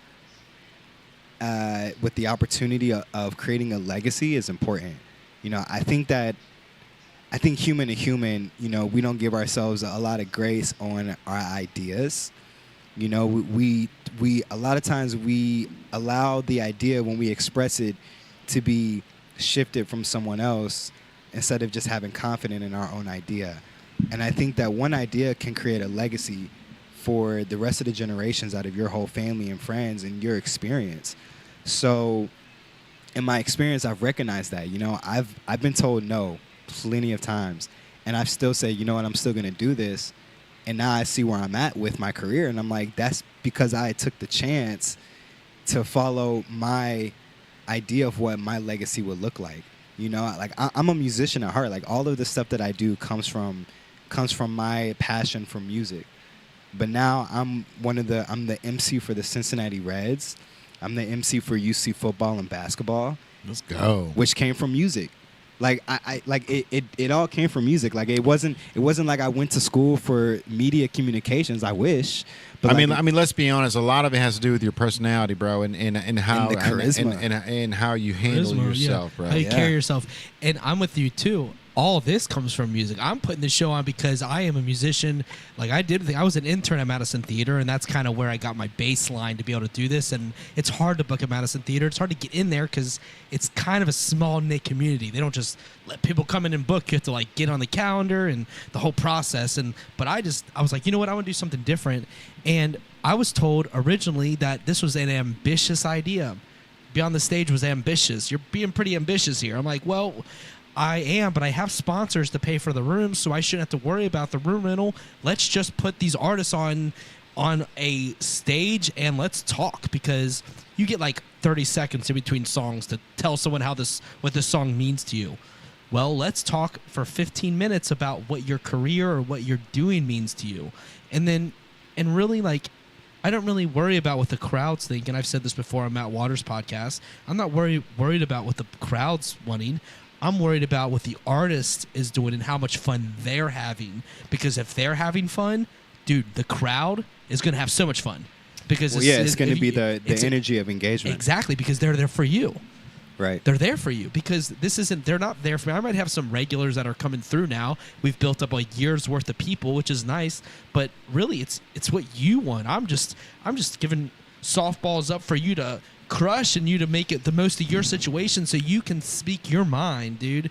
And then you can perform as much as you want, because at the very end, after you've done your songs, at the very end, you can close out with 3 songs if you want. If you want to because we talked about a VIP thing, there's gonna be a lot going on for this. I'll explain. I haven't talked too much about that, but yeah, man, you been keeping me out of the loop. You must got some plans cooked up that I don't know about. I've been working, dude. I got to figure this out. But it'll be a great time. But I just think that you have a lot that you're doing, like you said, the Reds, the Bearcats, everything. Yeah. I mean, even the Art of series, which is like the Art of series, which is damn near a TV series that I did an episode on. Absolutely you guys on, incredible, bro. You know, and I've done musicals before. I've acted before through theater.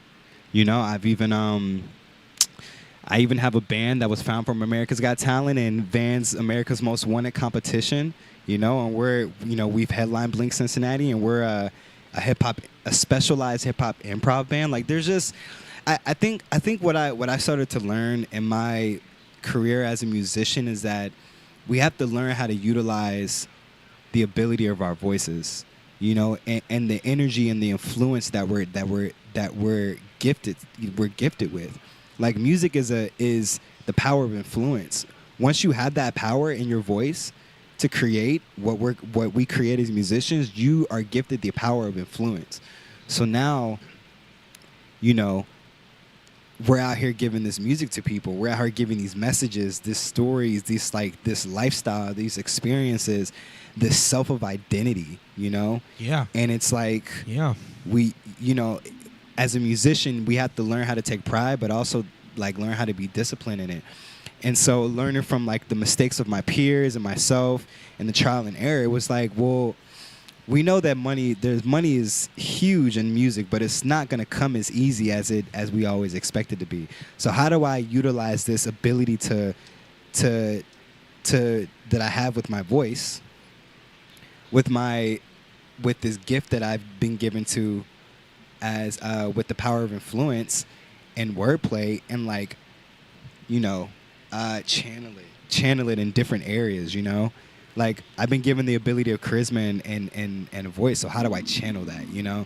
And I think, you know, that all led me to I guess the idea of like what it is to be a creative, you know?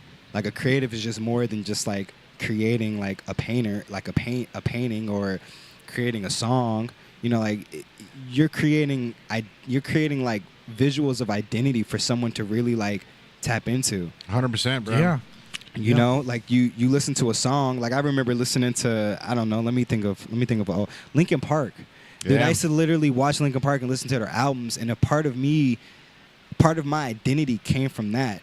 You know, a part of my identity came from Gorillaz. Part of my identity came from listening to Tupac and recognizing his message, the power of the influence that he had within him. So it was like, you know, for me, I really want like these fans and like my peers and like my family and friends and the people that I don't know to recognize the power of influence, the power of the voice, the power of identity that comes through the craft of artistry, you know, and how that shapes us. You know what I mean?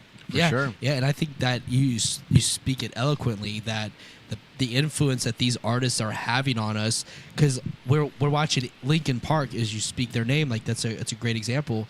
They're replacing a vocalist. You know, we have Chester that who really impacted a generation. He's like one of a kind. One of a kind, Yeah. a generation, man. Like, I remember seeing their music videos on MTV, and I'm like, yeah, like when I was little, that was like, right up your alley, yeah, right? and I was like, fucking yeah.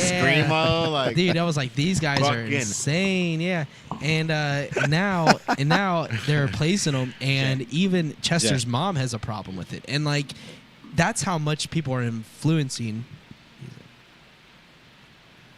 Like, that's the thing, is like they're so influenceable amongst our generation, even younger than myself. You know, I'm 36, so like even like the 25 to 30 year olds, when Chester spoke and when Chester performed and when things happen, like he's speaking for multiple generations. Oh, yeah. And how is he going about everything he's doing, to the point when they replace him, even if they replace him with this singer that happens to be a female or whatever the case may be, people have a line in the sand where they're like, Yeah. no, we draw the line here. This is not acceptable because she is not representing what we grew up with. Not that it's her on her. It's just how do you feel about that? Like, you know what I mean? Because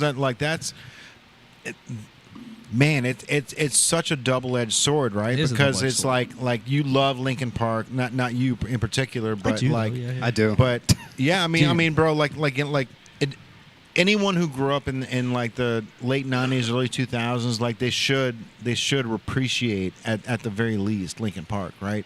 But you know, coming out and having a female singer who, she's spot on. Like, she is. If you weren't watching the TV, it would almost sound like it was Chester, which is like, is that a good thing or a bad thing? Because like what you're saying is like Chester was sending a message. Like this was his voice, this was his heart, his soul. Like, It was the lyrics too. It was the lyrics, but gotta, behind the voice. Yeah, and like you got to think about what he was writing. You know, like that came from his pain. right, and it's not her pain; it was Exactly. his pain, and that's Exactly. where I'm going with it. Yeah. But as like a Linkin Park fan, do you just stop with like Linkin Park and like once Chester's gone, is the message gone? You know what I mean? Or Yes. can you bring somebody in that has the exact same voice, almost the exact same pitch as Chester? I think that's or do you bring in somebody completely different to bring in a different message? Before you go, I want to hear I really keep that thought. I was a vocalist of a band, Ocean Grid. We did our thing. We made our mark. People still come in here going, is that guy from Ocean Grid work here?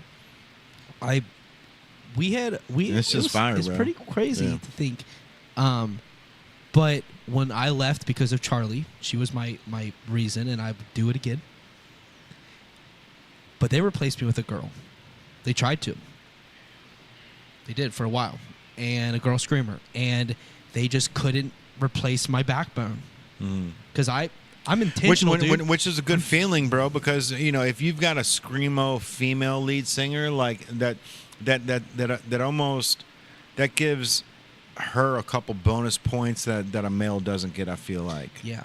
And I was doing my message, man. I was going on stage every single show, and I would do a speech. I don't know, you never got to see us, but I would do a speech before the very last song, before Mind Over Monsters, about how people were dealing with monsters, whether it was depression, anxiety, you know, whatever the case may be. And I would just talk to the crowd, and then we'd have, because like we even had like a backtrack that had this music playing, like this really creepy music that I would talk, inspirational, and it would slowly rise, and then I would know the certain part where I'd hear a bass and 808 drop, and as soon as the 808 drop, I knew I had one line. Yeah. And all of a sudden, the little backtrack of the screaming, "Let me," like it would start, and I would know, and then it was time for me to come in, and then I would turn into like my monster type of screaming, and I would go. But before then, I was like talking to people. There was one time at Legends in Latonia where I was like crying, basically, like tears were talking. I was talking to all these people on the ground, like I was on a stand, and there's a picture for me like having my finger to my head. That picture's super iconic to me, but unless you were there, you wouldn't know. Right. But I remember after that point, I signed like 20 shirts. Like that night at Legends in Latonia, like not the Legends in Cheviot that just recently shut down. Legends in Latonia, Covington, like, and there was like 150 people for the show, and it got cut off after us because the cops. They stopped playing loud music at a certain time, so the cops shut it down. But the thing is that show, all these people came up to me and they were like, the message. So when you bring someone else in that doesn't necessarily have that message mindset, because I'm very intentional, man. They're narrating at that point. They're telling somebody else's story. So that made a difference for me, and I just am my authentic self. So people recognize that clearly, and I appreciate everyone that's come in and really supported me over the time of Native. But it's about replacing the person and being your own, but taking on. If she took on Linkin Park on her own and she made her own thing, and they came out with a new song to start, because they came out doing a cover. They should have came out with an original. That right the fuck there, bro. That was their downfall. Is the fact that they try to show how close she was to Chester instead of her creating her own lane. Yes. That's the issue. They should have had one original new song they played first. This is the new Linkin Park, but we're gonna let you hear the rest of the stuff. Bro, but let's play this first. If they would have played a new song that sound like Chester Bennington fucking singing some new shit, and it was her, like that would have been a complete different outcome. It would have been a softer blow, at least. A softer blow, 100%. Yeah, give her own time to shine, and then go ahead and play the classics. You know? Because like Tyrell, huge Linkin Park fan, bro. And when we first, I saw it here with him first. Like when we played it here at the store, and I could just see in his face, bro. He wasn't, and I was like, bro, she's almost spot on. He was like, yeah. Just shaking his head, and I was like, "That's it. That's the problem. He's a real Linkin Park fan, and he doesn't like the fact that she sounds so much like him, and is putting his verbiage out there. You know what I mean? Like his story's his story, bro. His problems are his problems. Like they should have left those songs for Chester, and then they should have started something new with her, but." You know, it's in the fucking rearview mirror now. You know what I mean? Like the fucking two of the band members left. Two of the band members, yeah, they're not even the same entity. So Deuces, what is your take on not only Linkin Park, but your voice being not replaced, but like your experience is you're a unique position, dude. Like for real. If you really think about your walk, I'm not sure how many people. I'm not here to gas you up or of the course, because we're here to make people feel great and stuff. But you're gas him up, bro. He's in rare air. You're in your lane. You're in your own lane. You get to walk through doors that I'm not walking through. as much as Jay can walk through. He's not walking through. Yeah. Not that necessarily we want to. I love walking through my door. I love beeline for my car to here. I like people want to stop me and talk. I'm ready to be in the store. Like I could be here all night. Quite frankly, it doesn't even bother me. But you're walking in a door where people are. There's some expectation when you come through the door by the Reds. Now the Bearcats. Now you're talking. Like I saw your. So what do you feel like someone like Lincoln Park on their level and in your level? Like how do you if someone were to come into your shoes, do you think they could do it? No. I don't think so either. I don't think so either. Yeah. No, like wholeheartedly. I don't think like, so I either. don't think somebody can do that. My thing is that, and this is why I'm really excited for the show, because I think a lot of people don't know my background, like where I came from, like how things started, like why I started doing music. Like they think that since I'm a black man that can articulate words really well and that can get into these doors, that obviously I came from a great background, and I didn't. I actually came from I'm not gonna say I came from a shitty background, but I definitely came from an underprivileged background, and I was just reluctant to have a mother who strived for me to be educated fairly, right? Right. And I had a father who wanted to see me be great, and I had an older brother who wanted to see me shine, right? And so I've always had expectations upon me because of the positions that we were in as a family. It's like we don't have all the stuff that your friends in high school and middle school and these people around that you might see and whatnot that we're around at the end of the day. So we have to work harder, and that's like the dinner table conversation in any African American family, right? Mm-hmm.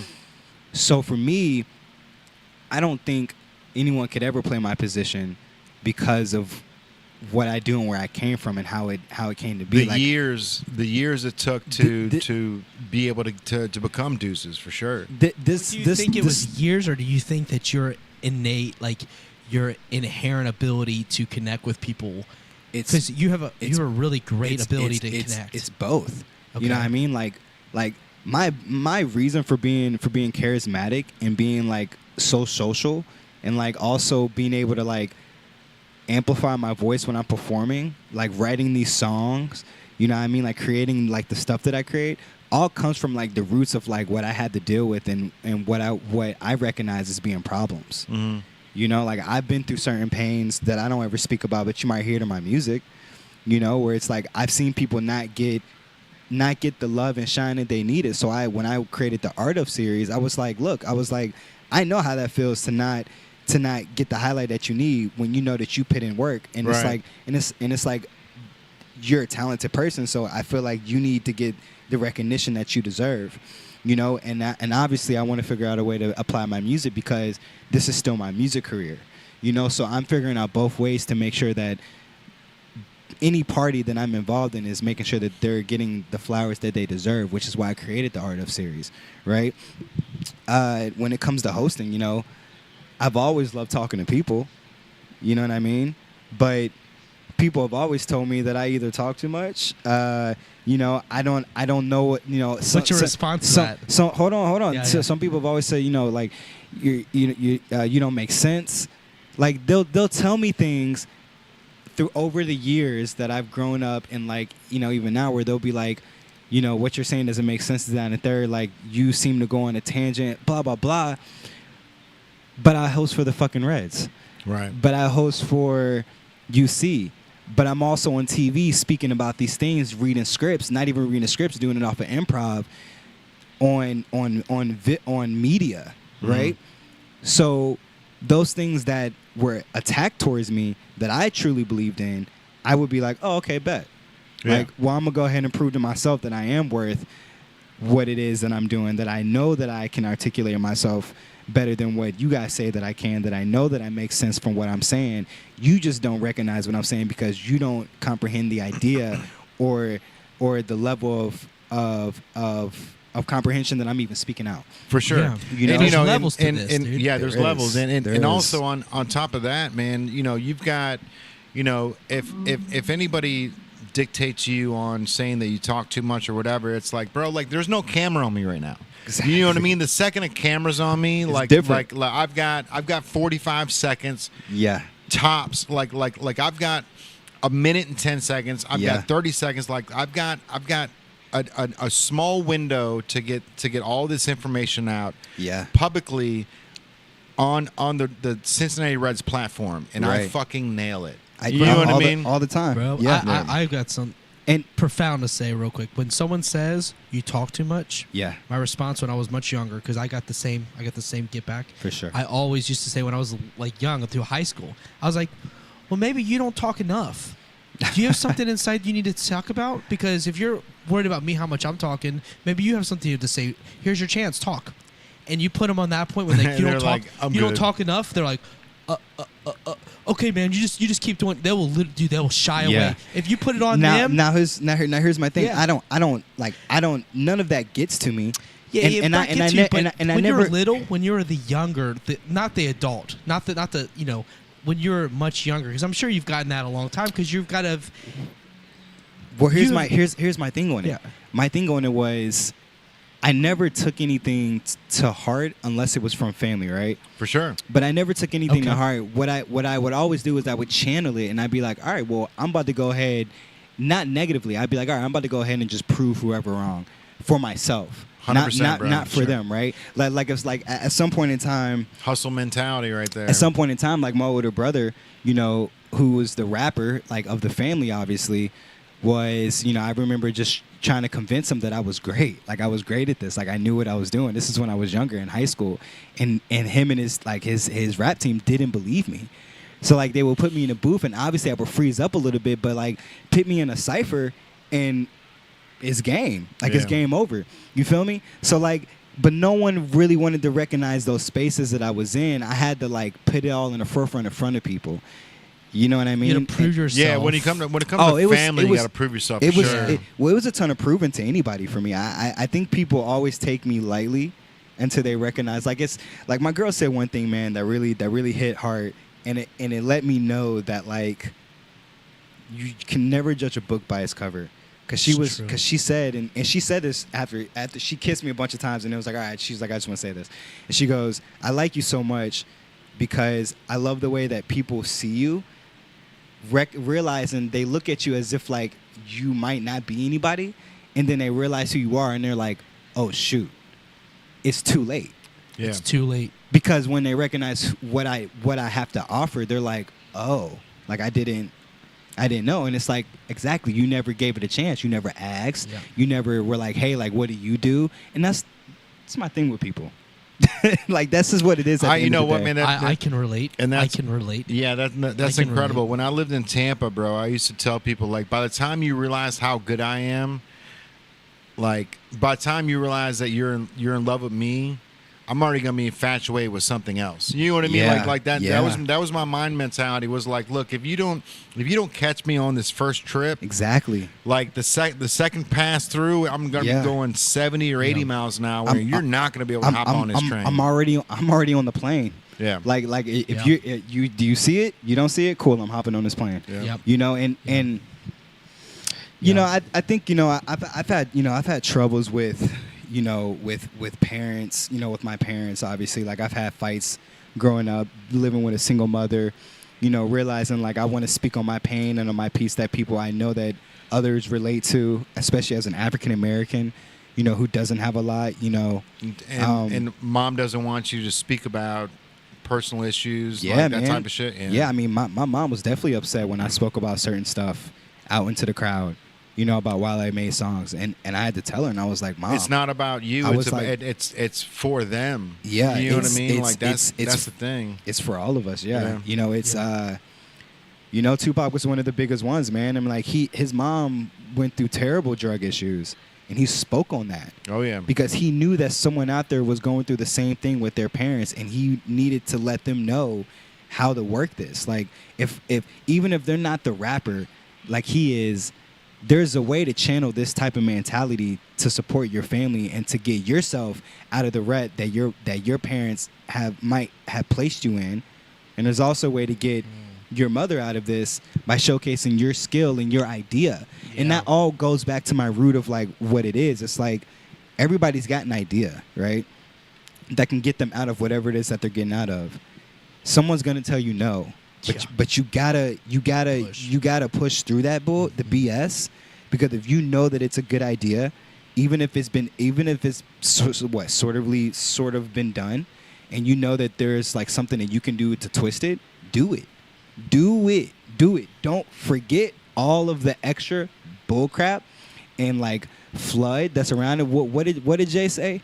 Cut the fat around the trim the fat, bro. Trim the fat that's around what you're talking about, and just do the idea, because the Art of series was a huge idea. And I remember when I told the company about the idea, they were like, we don't get it, but we're gonna give you the budget and we're gonna have you do it because we believe in what you're doing. That's amazing, right?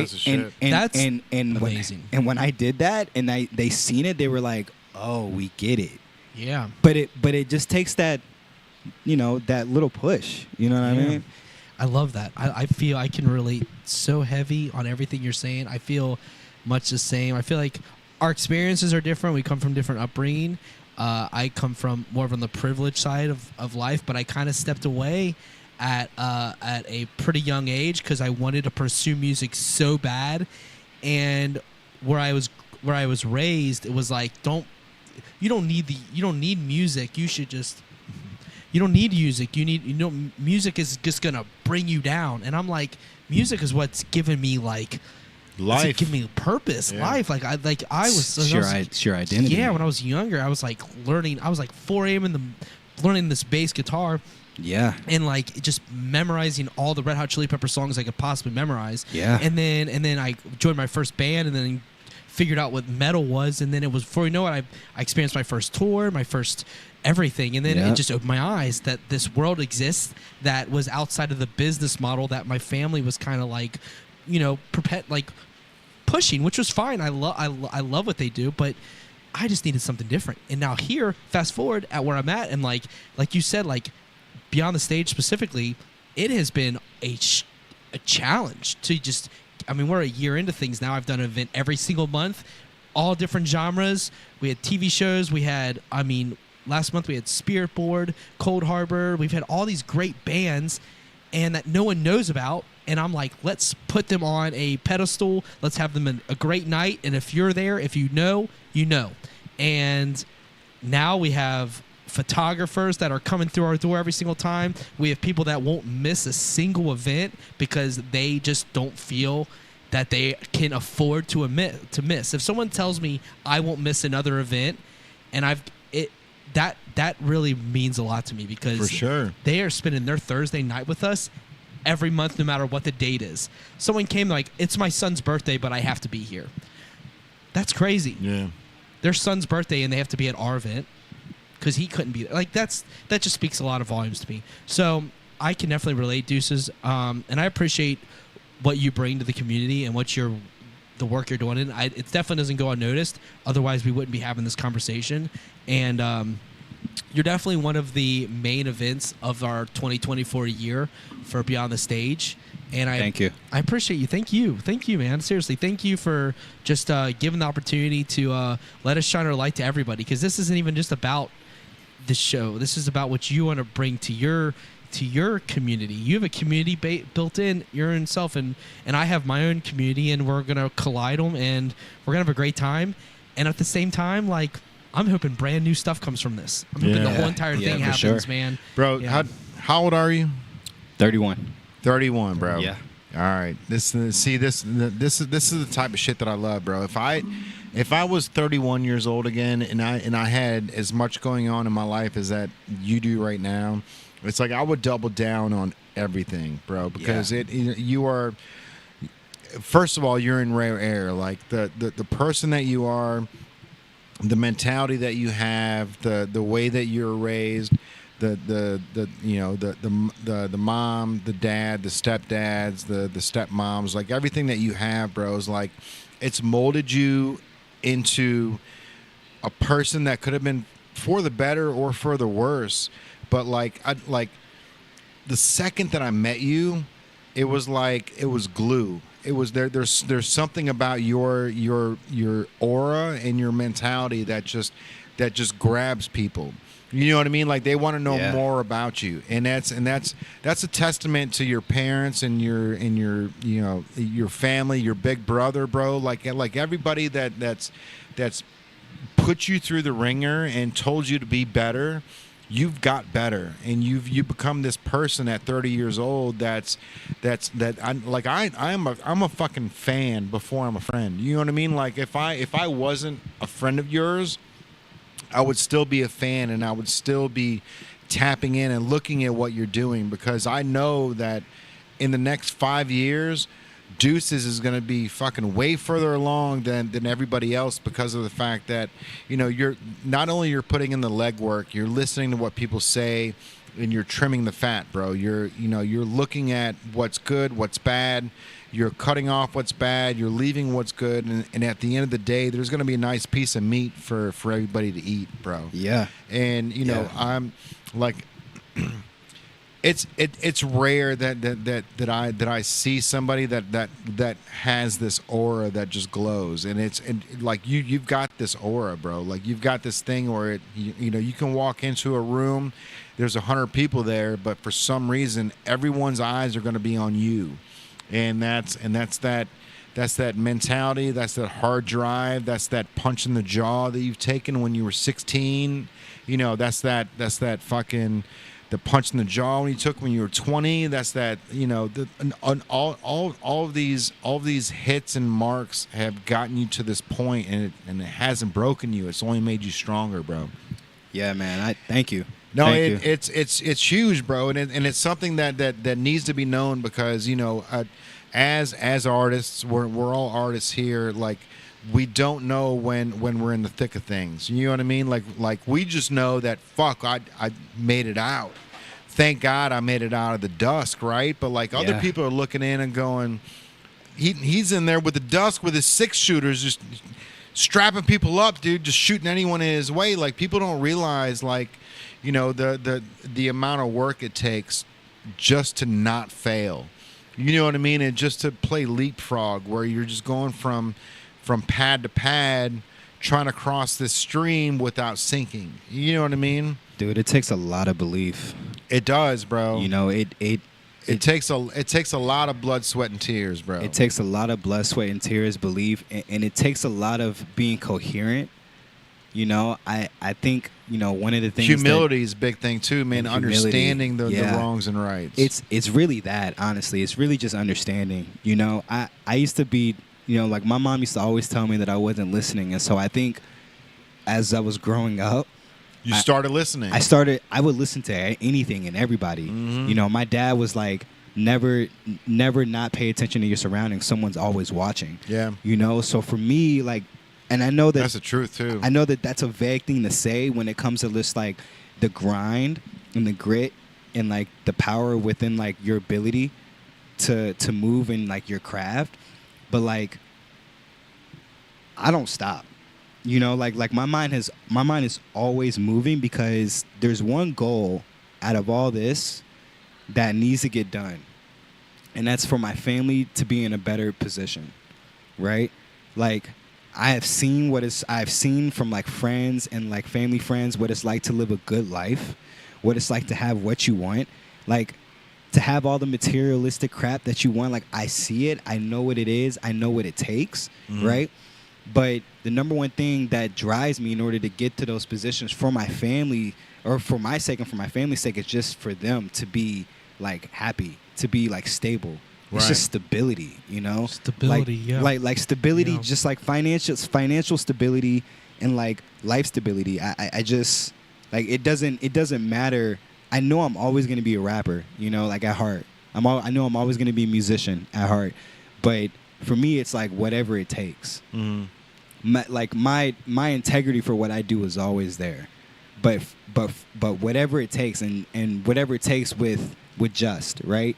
Not doing anything outlandish, you know, selling your soul or anything, but like the motive of like whatever it takes, like if this is a grind, this is a grind. Like we got, like this got to get done. Mm-hmm. Yeah. That's always been I wake up thinking like, all right, like How am I going to get my mom that key to the house? That's it. You know, bro. like that's like, how am I going to get my dad? Hunting for your meal. How am I going to get my dad out of working these 9-to-5 jobs and just be able to take care of himself without having to break his back?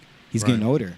He's starting to grow gray hair right here. Like, he's 52, but like he still looks good. So it's like I still want him to look good at the age of 60. Sure, yeah. You know, like it's just the simple things to the root. You know, it's just roots. It's not like it doesn't need to be anything complex. It's just the brick of the root is what it's really all about. You know, and what you're saying, like you're gonna be on camera. You're gonna be on these situations where your impact matters, and I kind of like to use the Shakespeare.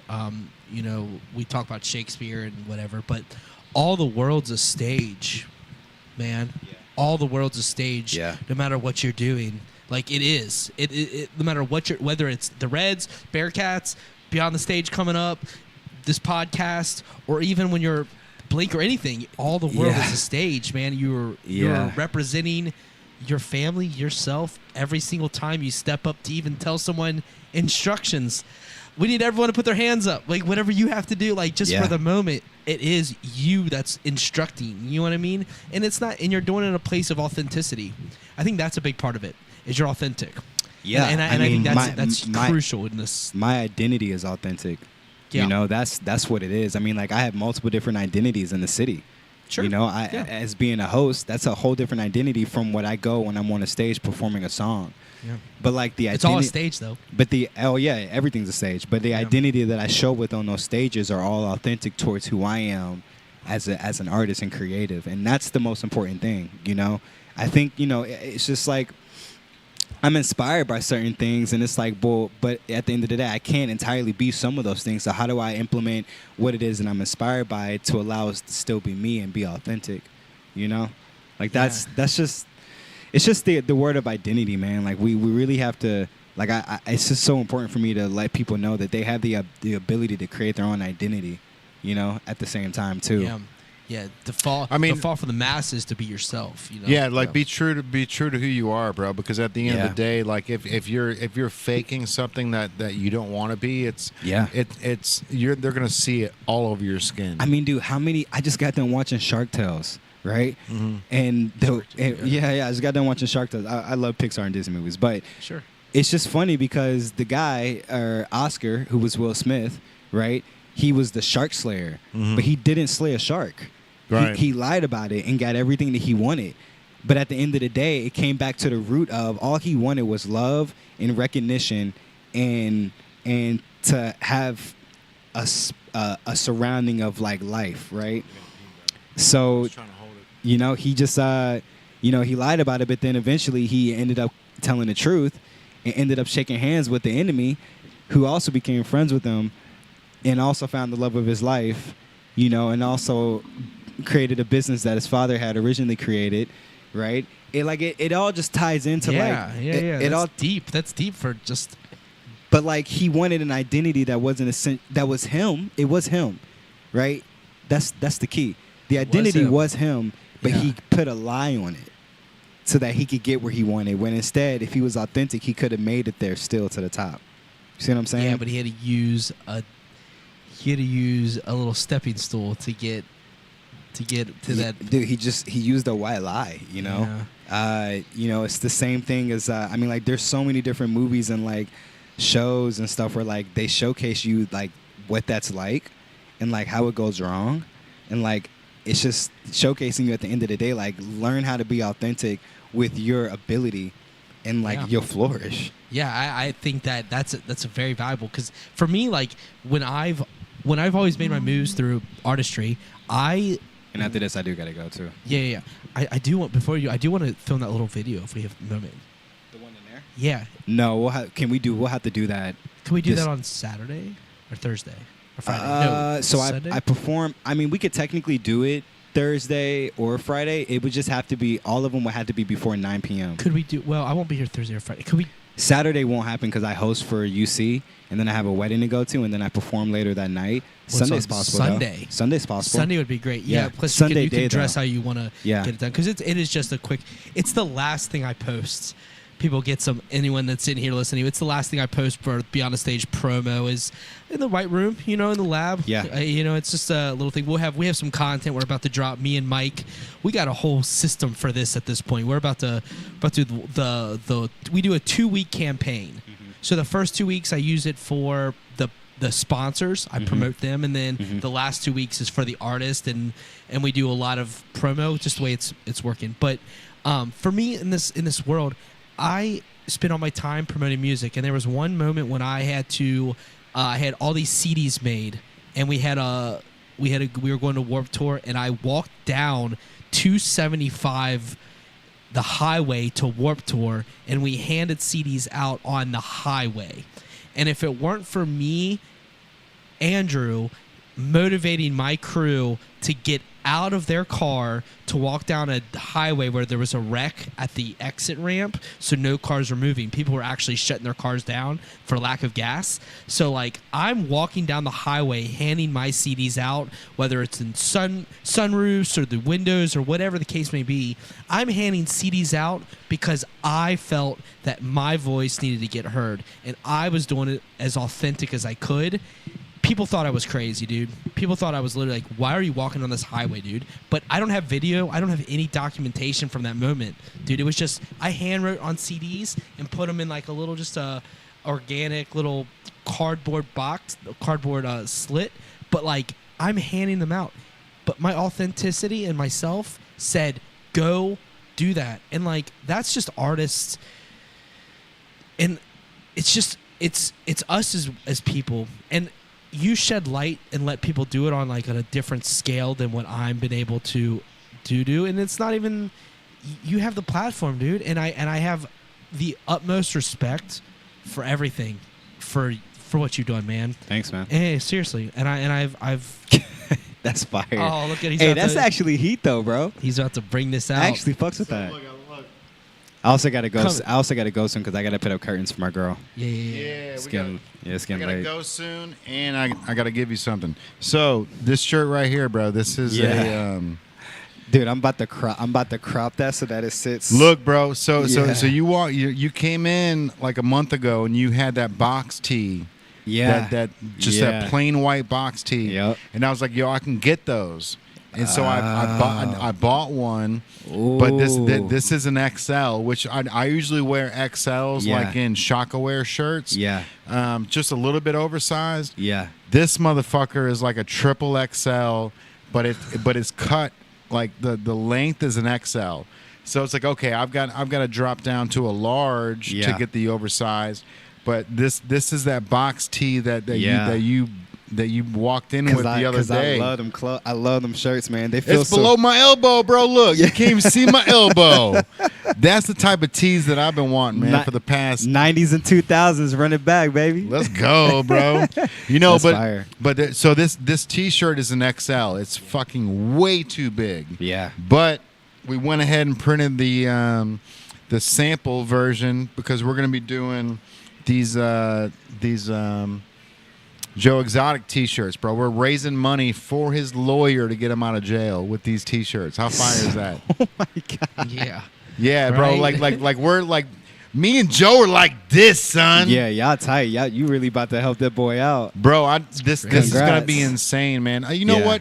And he helped us out through the pandemic, bro. He did. You know, he helped out everybody. Like the first 2 weeks of the pandemic, we're like, I can do this. Yeah. I can be here. I can make this happen. And it was a lot of it had to do with him just, the whole the drop of Tiger King, bro. Tiger King. And it's like, think about this, bro. Like he went from doing all this his entire life and not getting any recognition. Like he had the he's basically doing what we're doing. He had the podcast stage. He was podcasting every day in front of the green screen. Nobody was watching. And then all of a sudden he gets this producer that comes in and goes, this shit's fucking insane, bro. We got to film this. Mm-hmm. Films all of it, puts it on Netflix, and then a month later he gets arrested for like the attempted murder on Carol Baskin. So, Carol but Baskins. but think about his his life, bro. He's been doing this for such a long time. Netflix says, "Hey, we want to do a show about the Tiger King." They do a show about the Tiger King. He blows up overnight. Everyone knows who he is, and then a month later, he's in jail. We're gonna get him out. And he's stuck there, bro. And if you heard everything that's going on, like the $3,000 that was given to that guy to kill Carol Baskin, it wasn't meant for a hit on Carol Baskin. It was for like a paint job or something, like to rehab the house. But we're gonna get to the bottom of all of it next week, bro. In 15 minutes. We got a 15-minute phone call with him from jail. That's it. Well, that's gonna be fire, bro. Yeah, you gotta get to the nitty gritty, man. Cut the fat out. Just get to the meat. Right there, bro. Right there. So we're gonna. That's what we got to do for our Beyond the Stage. Just get to the meat. Yeah. Get to the meat. We'll be very strategic with how we get this done. It's gonna be very effective for everybody involved. Okay. Cool. Before you do go though, get your social media out there so people can be able to find you. Yeah. So, and obviously, if you want to show them on the camera too, is it on me or should you? It's on you. Okay. So. Yeah. It's the lens on the right there. Yeah. This one right here, or which one? You're right. This camera. Oh, this one. Okay.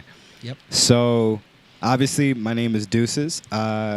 Deuces. Yep. And so when you go on Instagram, you just type in Deuces. It's right here. Where did that come from? I'll just kind of play. Player. Like player. Like bruh. All right, cool. You know, yeah. Deuces. Yeah. You know. I'll probably ask you that same thing next week, but it's AIGHT DEUCES.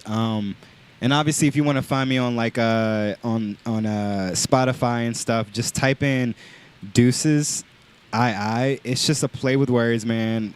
So many people have my name, and this not authentic, so sometimes I just gotta let it go. But that right there, just type in Deuces, DEUCES, and then capital II, which means the same name. It's the same thing as my name. I don't want to explain anymore. Deuces II, let's go, bro.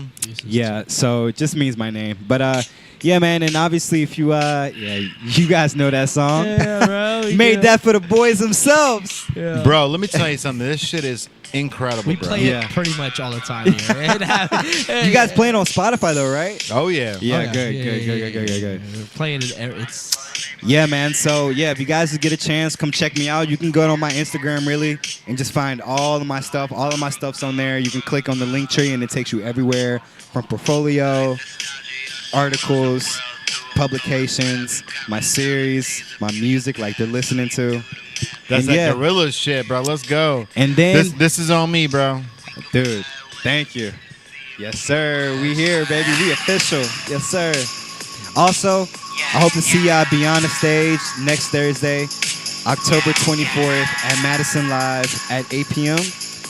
Doors at 7, and the show will start at 8:30, and then we'll go till 10 or so. Yeah, that's cool. We're gonna hopefully have a private bar available for anyone you want involved and whatever. Yeah.